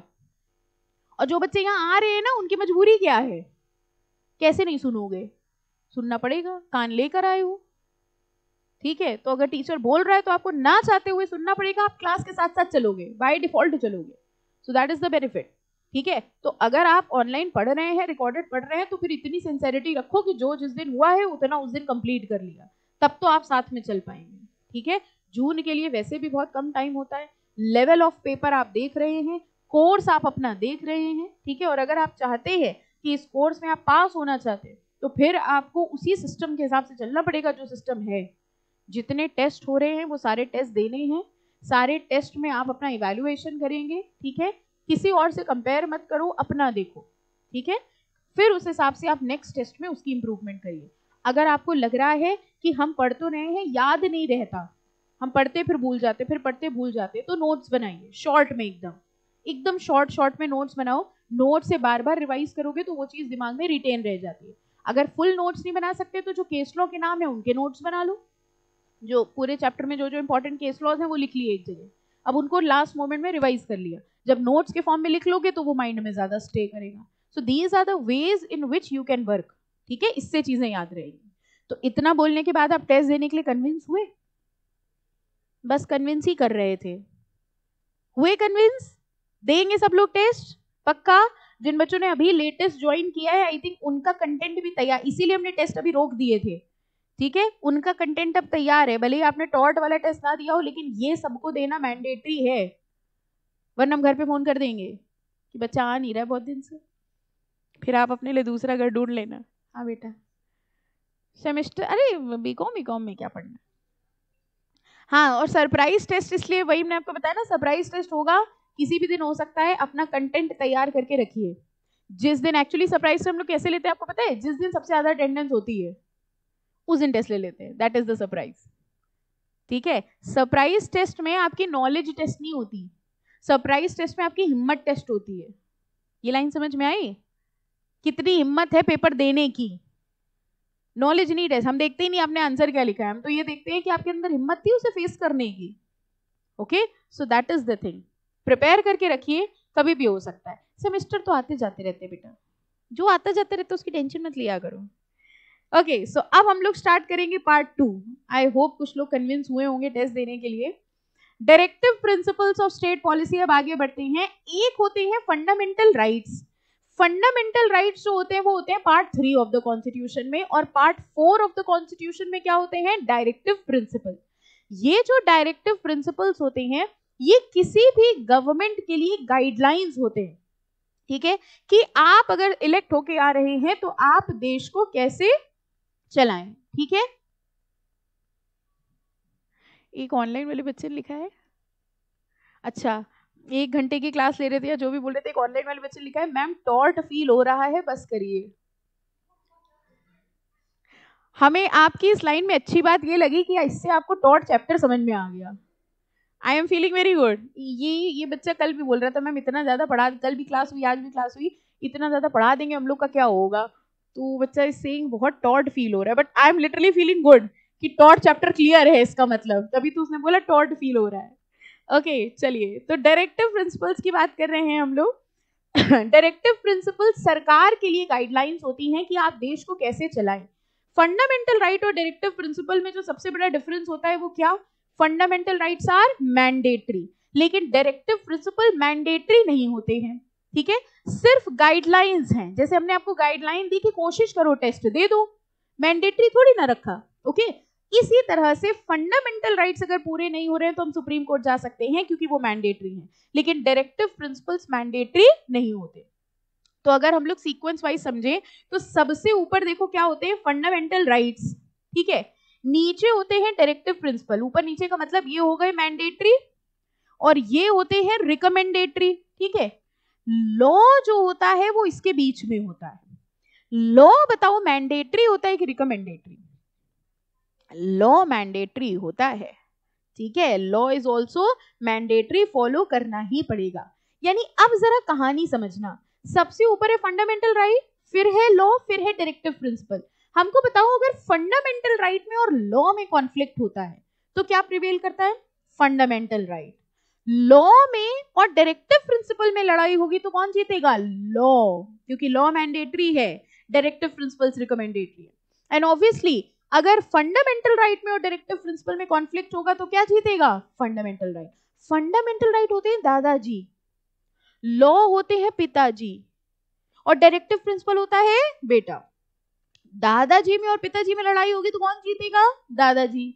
पिताजी में और बेटे में लड़ाई होगी तो कौन जीतेगा? पिताजी। एंड ऑब्वियसली दादाजी और पोते में लड़ाई होगी तो दादाजी। लेकिन आज के जमाने के हिसाब से रूल वर्क नहीं करता। आप भी यही सोच रहे थे ना, आजकल तो मैम उल्टा ही होगा, दादाजी पोते में लड़ाई होगी, पोता ही जीतेगा, है ना। ओके, सो फंडामेंटल राइट हमारे कॉन्स्टिट्यूशन के दादाजी होते हैं। किसी भी चीज में कहीं पर भी कुछ भी लिखा हो फंडामेंटल राइट्स के अगेंस्ट नहीं हो सकता। ओके, अच्छा एक लाइन बताओ, अगर हम आपसे ये बोले तो how far this is true, अगर हम डायरेक्टिव प्रिंसिपल्स को मैंडेटरी करना चाहते हैं तो हमें उस पर लॉ बनाना पड़ेगा। ट्रू और फॉल्स? अगर हम डायरेक्टिव प्रिंसिपल्स को मैंडेटरी बनाना चाहते हैं then we have to make a law on that, yes और no? Yes, directive principles recommendatory होते हैं, अगर हम चाहते हैं कि वो मैंडेटरी हो तो हमें उसके लिए उसका क्या बनाना पड़ेगा? लॉ।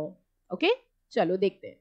डायरेक्टिव प्रिंसिपल्स की बात करते हैं। The sub committee on fundamental right constituted by Constituent Assembly had suggested two types of fundamental right। कह रहे इनिशियली जब आए थे ना तो दो तरीके के फंडामेंटल राइट्स थे, ये लाइन समझना। इनिशियली दो तरीके के फंडामेंटल राइट्स थे। पहले फंडामेंटल राइट्स वो जो मैंडेटरी थे और दूसरे फंडामेंटल राइट्स वो जो रिकमेंडेटरी थे। और यही जो दूसरे फंडामेंटल राइट्स थे इन्हीं को नाम क्या दे दिया गया? Directive principles. ओके, तो ये कह रहे हैं इनिशियली दो तरीके के फंडामेंटल राइट्स थे। One which can be enforced in the court of law। Which can be enforced in the court of law का मतलब क्या हुआ? मैंडेटरी की recommendatory? Mandatory. Enforce by law का मतलब ही यही हुआ कि वो मैंडेटरी है।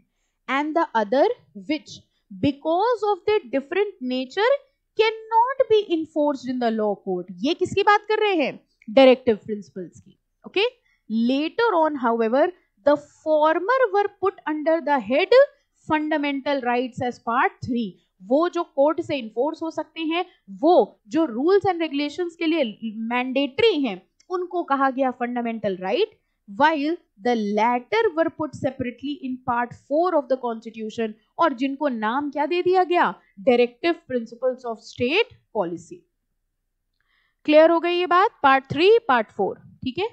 ओके, अब जरा देखते हैं। The articles included in part 4 of the Constitution contain certain directives which are the guidelines for the future government to lead the country। ये डायरेक्टिव प्रिंसिपल होते क्या हैं? कह रहे हैं ये गाइडलाइंस होती हैं सरकार के लिए कि देश को कैसे चलाना है। गाइडलाइंस है इसीलिए रिकमेंडेटरी है। आगे लिखा हुआ है the provisions contained in this part shall not be enforceable by any court। shall not be enforceable मतलब अगर किसी गवर्नमेंट ने डायरेक्टिव प्रिंसिपल फॉलो नहीं किया तो क्या हम उसके खिलाफ कोर्ट जा सकते हैं? No, but the principles therein laid down are nevertheless fundamental, बहुत जरूरी है in the governance of the country, and it shall be the duty of the state to apply these principles in making law. ये उनकी duty है कि वो उनको follow करें। आगे लिखा है the directives however differ from fundamental rights in the following respect. बताओ ये पॉइंट्स किस चीज के हैं? हाँ, डिफरेंसेस हैं किसके किसके बीच में? Fundamental rights and directive principles. First, the directives are not enforceable in the court. पहला तो हम लोग को समझ ही आ गया, डायरेक्टिव प्रिंसिपल्स रिकमेंडेटरी होते हैं, वो कोर्ट में इन्फोर्स नहीं हो सकते, and do not create any justiciable right in the favour of individual. जैसे हम लोग ये लाइन बोल रहे हैं ना, फंडामेंटल राइट्स मैंडेटरी होते हैं और डायरेक्टिव प्रिंसिपल्स रिकमेंडेटरी होते हैं। अब ये एक जनरल लाइन है, ठीक है, अब समझिएगा, ये एक जनरल लाइन है। एक नॉर्मल बच्चे ने ये आंसर लिख दिया। मैंडेटरी की बजाय बेटर लाइन इज, लॉ की लाइन है इन्फोर्सेबल बाय कोर्ट। इन्होंने अगर आप देखो तो इन्होंने मैंडेटरी रिकमेंडेटरी नहीं लिखा है, इन्होंने लिखा है fundamental rights are enforceable by court. यही जो हम लोग मैंडेटरी बोल रहे हैं, मैंडेटरी को उन्होंने क्या लिख दिया, इन्फोर्सेबल बाय कोर्ट। तो अब आपके पास ऑप्शन ये, आप एग्जाम में लिखे मैंडेटरी रिकमेंडेटरी, वो जनरल आंसर लगने लगेगा। और इसी वर्ड को अगर आपने लिख दिया इन्फोर्सेबल बाय कोर्ट, ये हो गई लॉ की लैंग्वेज। Okay fine. तो पहला डिफरेंस यही है, डायरेक्टिव्स जो है वो इन्फोर्सेबल नहीं होते and they do not create any justiciable right, सिर्फ इतना मार्क कर सकते हो, not enforceable in the court. Second, the directives require, बताओ इसका मतलब क्या हुआ?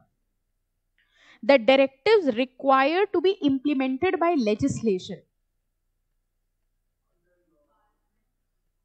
The directive required to be implemented by legislation. अगर हम directives को लगवाना चाहते हैं तो उसके लिए हमें क्या पास करना पड़ेगा? लॉ, legislation से। And so long as there is no law carrying out policy, the state nor an individual can violate an existing law. Cannot violate an existing law. बताओ, लॉ में और डायरेक्टिव प्रिंसिपल में लड़ाई होगी, कौन जीतेगा? Law. The directives per se do not confer upon or take away any legislative power from appropriate legislature. क्या directive principles law maker से लॉ मेकिंग पावर छीन सकते हैं? नो। ज्यादा पावरफुल कौन है? लॉ। क्या डायरेक्टिव प्रिंसिपल में ये लिखा हो सकता है कि आप लॉ मेकर से लॉ मेकिंग पावर छीन ले? नो। द कोर्ट, ये लाइन बताओ समझ में आई कि नहीं आई? The court can not declare any law void on the ground that it contravenes directive principle. मतलब वही सिंपल बात है, अगर डायरेक्टिव्स में और लॉ में लड़ाई हुई तो कौन जीतेगा? लॉ। कोई भी कोर्ट किसी लॉ को इनवैलिड डिक्लेयर नहीं करेगा क्योंकि वो डायरेक्टिव्स के अगेंस्ट है। अच्छा, इसी लाइन में अगर हम आपसे बोले कोई भी कोर्ट किसी लॉ को इनवैलिड डिक्लेयर कर सकता है if it is against the fundamental right. True. Which doctrine? Severability eclipse, यही तो था severability eclipse. Are you understanding? कोई भी कोर्ट किसी लॉ को इनवैलिड डिक्लेयर कर सकता है अगर वो फंडामेंटल राइट्स के अगेंस्ट हो, यही तो हम लोग पढ़ रहे थे सेवरेबिलिटी में, ठीक है? और यही सेम लाइन, कोई भी कोर्ट किसी लॉ को इनवैलिड डिक्लेयर नहीं करेगा अगर वो डायरेक्टिव्स के अगेंस्ट हो। अगर वो सिंपल याद रख लो ना, फंडामेंटल राइट, लॉ, पिताजी दादाजी, तो फिर ये सारे पॉइंट समझ में आ जाएंगे। Okay, the courts are not competent to compel the government to carry out any directive. बताओ इसका क्या मतलब हुआ? Exactly, the court are not competent to compel the government. क्या हम सरकार को फोर्स कर सकते हैं डायरेक्टिव प्रिंसिपल फॉलो करने के लिए? नो, क्योंकि वो रिकमेंडेटरी होते हैं। Though it is the duty of the state to implement the directive, it can do so only subject to limitations imposed by different provisions of the constitution। कह रहे हैं ये उनकी ड्यूटी है फॉलो करना, लेकिन ये उनका मैंडेटरी नहीं है कि उनको डायरेक्टिव प्रिंसिपल्स फॉलो करने ही पड़ेंगे। ठीक है, ये डिफरेंसेस थे किसके किसके बीच में? डायरेक्टिव्स के बीच में और फंडामेंटल राइट्स के बीच में। ठीक है, अगला टॉपिक भी अगर आप देखो तो यही है। अब ये रीड कर लोगे, conflict between fundamental right and directive principle, वही है, बस पैराग्राफ में दिया हुआ है। ओके, इसके बाद अब देखिए इन्होंने लिस्ट दी है इंपॉर्टेंट डायरेक्टिव प्रिंसिपल्स की। ये हैं डायरेक्टिव प्रिंसिपल, अगर आप इनका नेचर देखो ना तो बड़े नॉर्मल से हैं। जैसे पहला है देखो, स्टेट, 4-5 याद कर लेना। वैसे इतना सिंपल क्वेश्चन तो मुझे लगता नहीं पूछेंगे कि डायरेक्टिव प्रिंसिपल्स कौन कौन से होते हैं, but we should never underestimate the power of our institute, है ना, कुछ भी पूछ सकते हैं। तो 4-5 याद कर लें। जैसे पहला है सोशल ऑर्डर और वेलफेयर होना चाहिए। ठीक है, फिर सेकंड पॉइंट में देखो, सिटीजन मेन एंड वुमेन को इक्वली ट्रीट करना चाहिए। दिखा, ownership and control of material resources ऐसे होने चाहिए कि सबकी भलाई हो। Equal pay for equal work होना चाहिए। Health and strength of worker के बारे में सोचना है। चाइल्डहुड और यूथ को प्रोटेक्ट करना है एक्सप्लॉयटेशन के अगेंस्ट। रीड कर लेंगे इनको, 4-5 जो इजी इजी लगे, नहीं तो आप ये बना के भी लिख सकते हैं, इसमें कौन सी बड़ी बात है। ठीक है, फाइन, डायरेक्टिव प्रिंसिपल क्लियर हो गया। ओके, अगली बात आती है फंडामेंटल ड्यूटीज। ये क्या मतलब हुआ? ये कौन सी ड्यूटीज हुई? एग्जैक्टली, ये वो ड्यूटीज है। ड्यूटी का मतलब क्या हुआ? जो करना जरूरी है। कुछ ड्यूटीज बताइए अपनी, क्लास आना, है ना? तो कहेंगे हाँ ये कोई ड्यूटी थोड़ी ना हमारी। अच्छा, फंडामेंटल ड्यूटीज, फंडामेंटल ड्यूटीज मतलब वो ड्यूटीज जो कॉन्स्टिट्यूशन ने हमको दी हैं। जरा देखते हैं कौन कौन सी ड्यूटीज हैं। पहला देखो, to abide by the constitution, respect its ideal, national flag and national anthem. आ रहा है क्या? लड्डू का दिन है ना, 26 जनवरी आ रहा है, तो हमारी ड्यूटी है कि नेशनल फ्लैग नेशनल एंथम को हम लोग रिस्पेक्ट दे। लेकिन आपको लगता है छुट्टी का दिन मिल गया है ना? जाते हैं फ्लैग होस्टिंग में, जाते हैं कहीं पर? फ्लैग होस्टिंग समझते हो कि झंडा लहरा के दिखाएं? अच्छा ओके, तो कहीं जाते हैं आप? सोसाइटी में होता है, जाते हैं? सोसाइटी में होता है लेकिन बहुत लोग जाते नहीं, अपनी बैल्कनी से भी देख लेते हैं कुछ लोग, है ना? कितने लोग जाते हैं लिटरली? ऑनलाइन वाले अपने घर पे हाथ उठाएं, खुद ही देखें अपने आप को, हम कैसे देखें अब उनको? हाँ जाते हैं कितने लोग ऑनेस्टली बताओ? हर 26 और 15 अगस्त को जाते हैं? तो सोसाइटी में होता है, हाथ उठाओ। हाँ जाते हो, ओके। और जाते हैं? स्कूल में तो बेटा मजबूरी थी हम लोगों की, हमारे दिल जानते स्कूल में मजबूरी थी, है ना? ओके अब आपका एक काम हम आपको दे रहे हैं। आपका काम ये है, इस 26 जनवरी को आपके इंस्टीट्यूट में होती है फ्लैग होस्टिंग, ये बगल में है इंस्टीट्यूट, ठीक है? ऊपर से फांद के भी जा सकते हैं, बगल में इंस्टीट्यूट है, ठीक है? और आप सबको 26 तारीख को फ्लैग होस्टिंग में जाना है, ठीक है? जाएंगे? अब कुछ बच्चे सोच रहे हैं ठंड देखेंगे उस दिन, पहले कोहरे के, जैसे बूढ़े लोग नहीं होते बात करते, चाचा दादा लोग, पहले ठंड देखेंगे, कैसा मौसम कैसा है बाहर का। कुछ नहीं, फ्लैग होस्टिंग होनी है 26 को, ठीक है? यहाँ इंस्टीट्यूट में होती है, आपको जाना है, जितने भी बच्चे सब, चाहे ऑनलाइन हो चाहे जो हो, आपको जाना है फ्लैग होस्टिंग में, ठीक है? और सबसे इंपॉर्टेंट चीज देखिए, आप जिस कम्युनिटी को बिलोंग कर रहे हो, ठीक है, उस कम्युनिटी के लिए आपको जाना और जरूरी है। वहां पर आपको सबसे पहली चीज अपने सीनियर्स मिलेंगे, जो सीएस हैं, इंस्टीट्यूट के मेंबर्स मिलेंगे, उनसे जान पहचान होगी। पहली चीज तो obviously you are going for the country, ठीक है, फर्स्ट थिंग। सेकेंड, अब बात आती है अपना पर्सनल फायदा, ठीक है? अपार्ट फ्रॉम गेटिंग लड्डू, वो तो मिलेगा ही, कुछ ना कुछ खाने पीने का इंतजाम जो होगा, उसके अलावा आपकी कम्युनिटी में आपका जाना बहुत जरूरी है। आपको क्या लगता है, अभी आपको ट्रेनिंग करनी है, ठीक है? अब जैसे अभी बच्चे सोचते नहीं है, फिर ट्रेनिंग में ऐसे कहाँ जाएं ट्रेनिंग के लिए, हम जानते ही नहीं किसी को। कितने कंपनी सेक्रेटरीज को जानते हो आप कानपुर के? अभी हम अगर आपसे पूछे, आप कहेंगे कंपनी सेक्रेटरी कौन, कहाँ बैठते हैं? हाँ एग्जैक्टली, क्योंकि वो पढ़ा रहे हैं बस इसलिए। But you should be knowing कौन मेंबर्स हैं, चेयरमैन कौन है आपका, उनसे मिलो एटलीस्ट, जो आपके शहर में उनसे तो मिलो। जब आप वहां जाओगे वो भी आपको देखेंगे, उनकी नजर में तो आओ कम से कम कि अच्छा ये बच्चे हैं, ये बच्चा बहुत अच्छा है, देखो फ्लैग होस्टिंग में आता था। यू नेवर नो कब कौन कहाँ काम आ जाए, तो आपको पता तो होना चाहिए कि कैसे दिखते हैं लोग, चेयरमैन कैसा दिखता है, ठीक है? तो प्लीज जरूर जाइएगा, ठीक है? इनके जो भी सेमिनार्स होते हैं, जो भी इनके प्रोग्राम्स होते हैं, यू शुड गो, क्योंकि अब आपकी जान पहचान उन लोगों से होनी चाहिए जो सीएस हैं या बनने वाले हैं, ठीक है?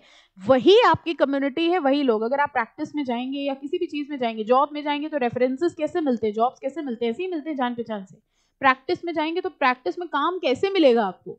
घर घर थोड़ी ना जाके मांगोगे, सुनो सुनो ऑडिट करा लो, ओब्वियसली। तो कॉन्टैक्ट बिल्डिंग, अब ये चीज आपको अपने उस शेल से बाहर आना है। कुछ लोग बड़े शाय होते रहे, हम कैसे जाएंगे, शर्म आ रही है उनको जाने में, ठीक है? तो वहां कुछ वो डांस नहीं कराएंगे आपसे, कुछ नहीं, चुपचाप जाके खड़े हो जाना पीछे, बस देखो तो क्या हो रहा है, क्या स्पीच दे रहे, क्या बोल रहे हैं, how is the institute.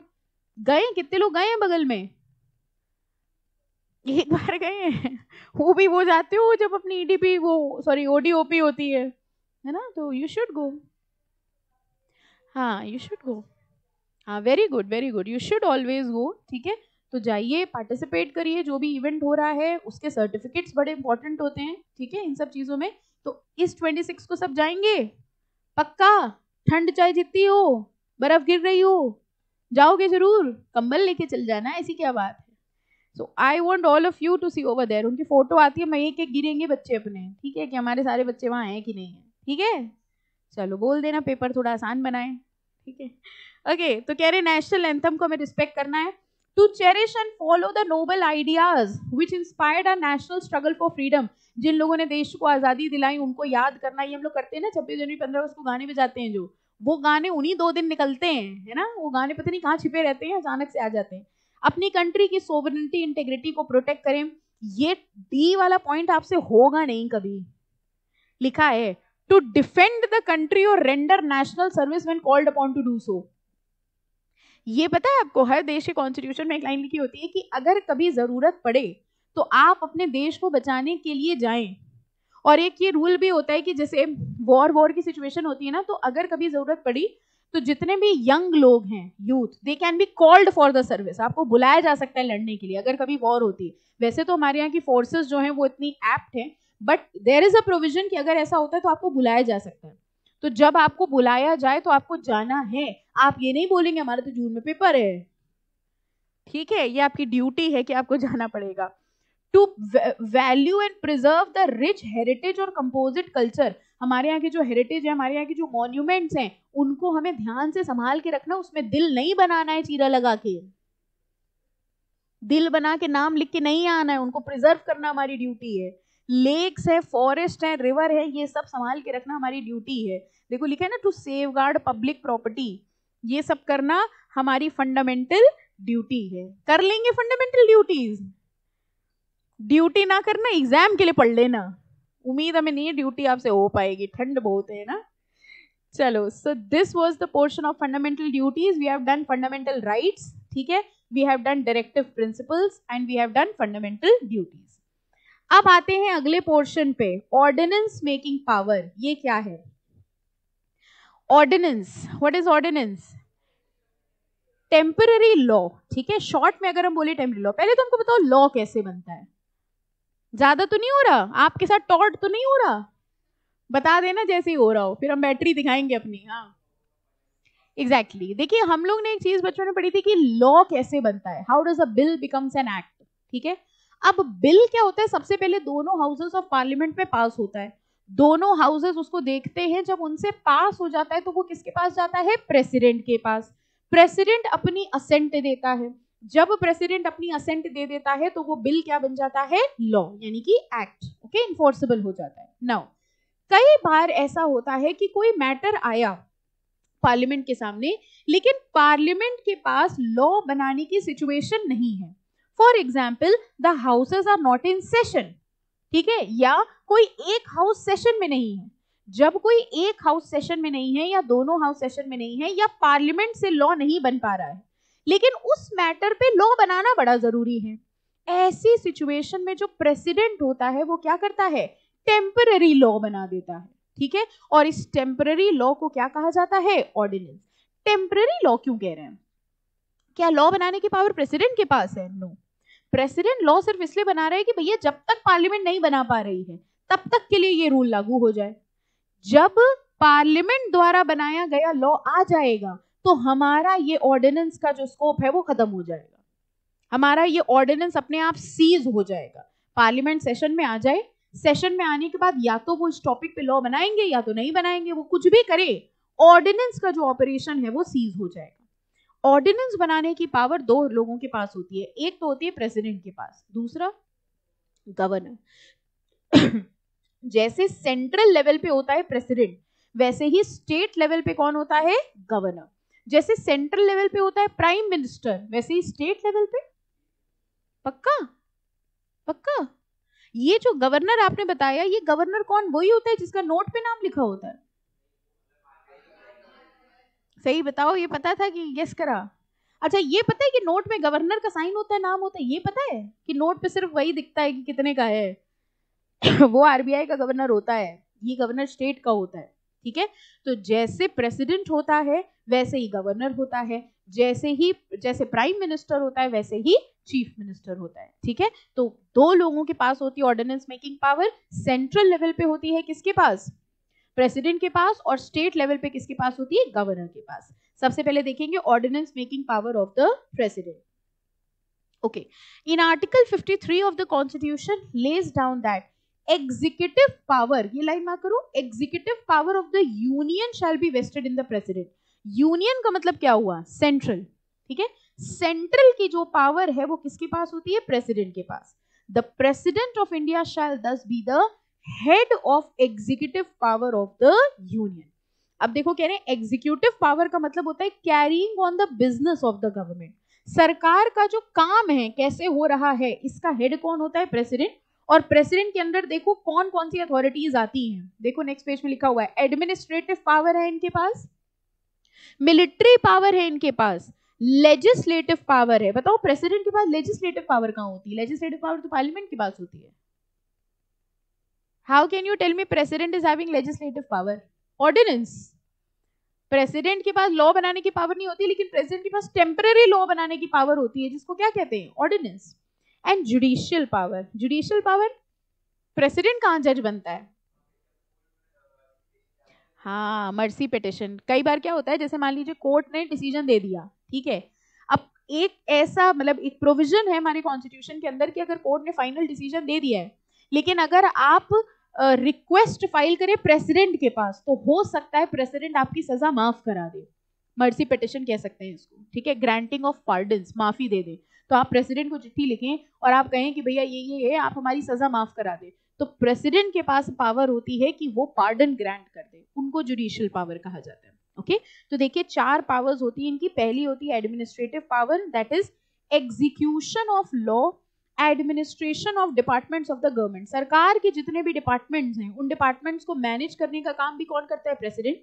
Military power होती है इनके पास, ये आर्म्ड फोर्सेस वगैरह किसके अंडर आते हैं? Directly president.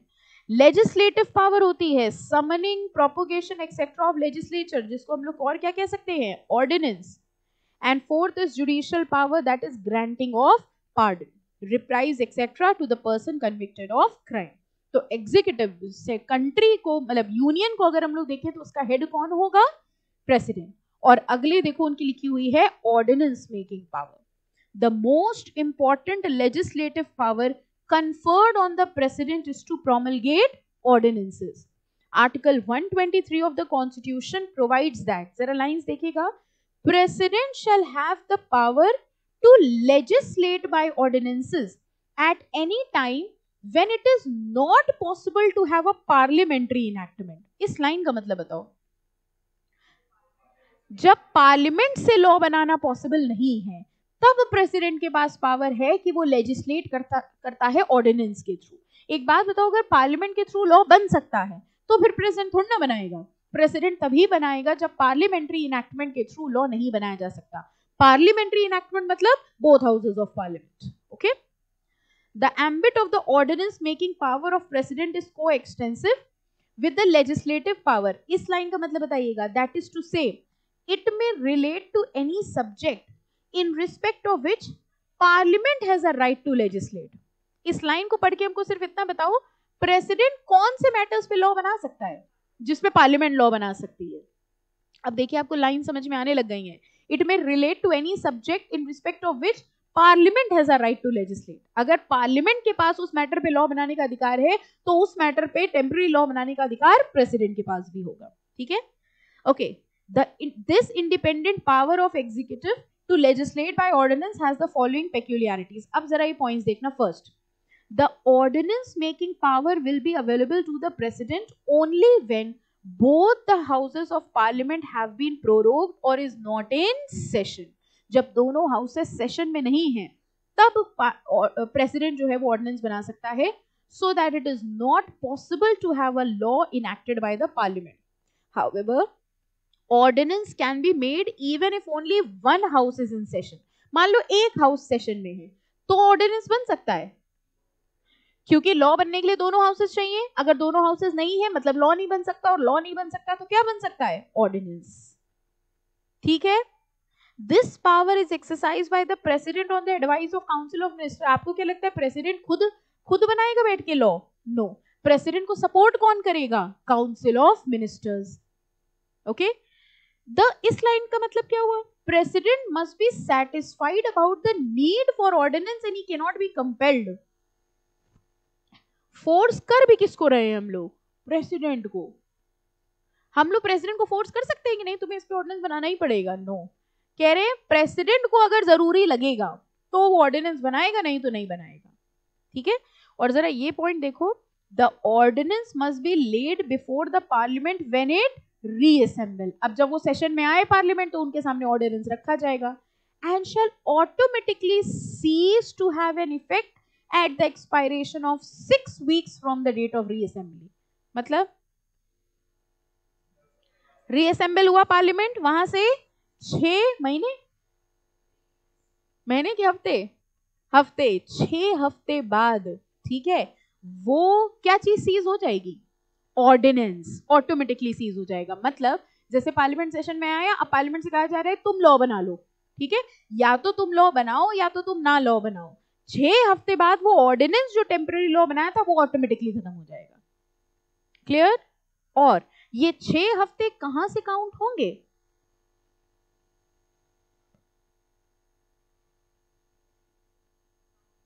समझ आया? ये 6 हफ्ते कहां से काउंट होंगे, जब पहला हाउस सेशन में आया या जब दोनों सेशन में आएंगे, जब दोनों सेशन में आ जाएंगे वहां से 6 हफ्ते। Clear? Ordinance making power clear है? Any doubt to anyone? हाँ बेटा, हाँ, लेटर देन 6 वीक्स नहीं हो सकता, मतलब एट द एक्सपायरेशन, जैसे मान लो असेंबल हुए, उन्होंने तुरंत लॉ बना दिया, जैसे ही लॉ बन गया ऑर्डिनेंस खत्म ऑटोमेटिकली। ओके, चलिए, तो ये हम लोग ने देखी थी ऑर्डिनेंस मेकिंग पावर जो किसकी थी, प्रेसिडेंट की, और सिमिलर लाइंस में होती है ऑर्डिनेंस मेकिंग पावर किसकी, गवर्नर की। बस गवर्नर बनाएगा स्टेट के लिए और वो बना रहे थे सेंट्रल के लिए। तो गवर्नर में लिख लीजिए रीड, और ये है आपका आज का होमवर्क। कर लेंगे, 2 होमवर्क है, एक होमवर्क है ये गवर्नर वाला आपको रीड करना है, और दूसरा होमवर्क आपका ये है कि आपको टेस्ट की तैयारी करनी है। ठीक है? हाँ बोलो, गॉड प्रॉमिस करो कि तैयारी करोगे टेस्ट। जब बच्चों से कहते हैं गॉड प्रॉमिस करो, कोई प्रॉमिस करता नहीं, वो कह रहे हैं कि करेंगे नहीं, एग्जाम का टाइम है, कुछ बच्चों का रिजल्ट अवेटेड है। ऐसी सिचुएशन में कोई गॉड प्रॉमिस कर दिया और तोड़ दिया तो हानिकारक हो सकता है ना, इसलिए प्रॉमिस वॉमिस नहीं करते। कुछ बच्चों से कहो गॉड प्रॉमिस तो वैसे हाथ ऐसे कर लेते हैं नीचे, करते थे आप ऐसे छोटे में, सब पता सब है, आप लोग हैं होशियार बहुत है। गवर्नर वाला पढ़ लीजिएगा, legislative power of the union, ये हम लोग नेक्स्ट लेक्चर पे टेकअप करेंगे। ठीक है? देखो, हमने जानबूझ के 26 जनवरी के आसपास आपके अंदर देशभक्ति की कितनी भावना भर रहे हैं, आप समझ रहे हो? कॉन्स्टिट्यूशन चैप्टर आप पढ़ रहे हैं, आ रही है आपके अंदर देशभक्ति? क्योंकि कुछ नहीं आ रहा हमारे अंदर, हमें बस ये लग रहा है संडे के दिन बुला लिया और पढ़ाई चली जा रही है, टॉट कर रही है हमारे साथ, है ना? चलिए, we'll stop it here only. Okay, legislative power, we'll take it in the next lecture.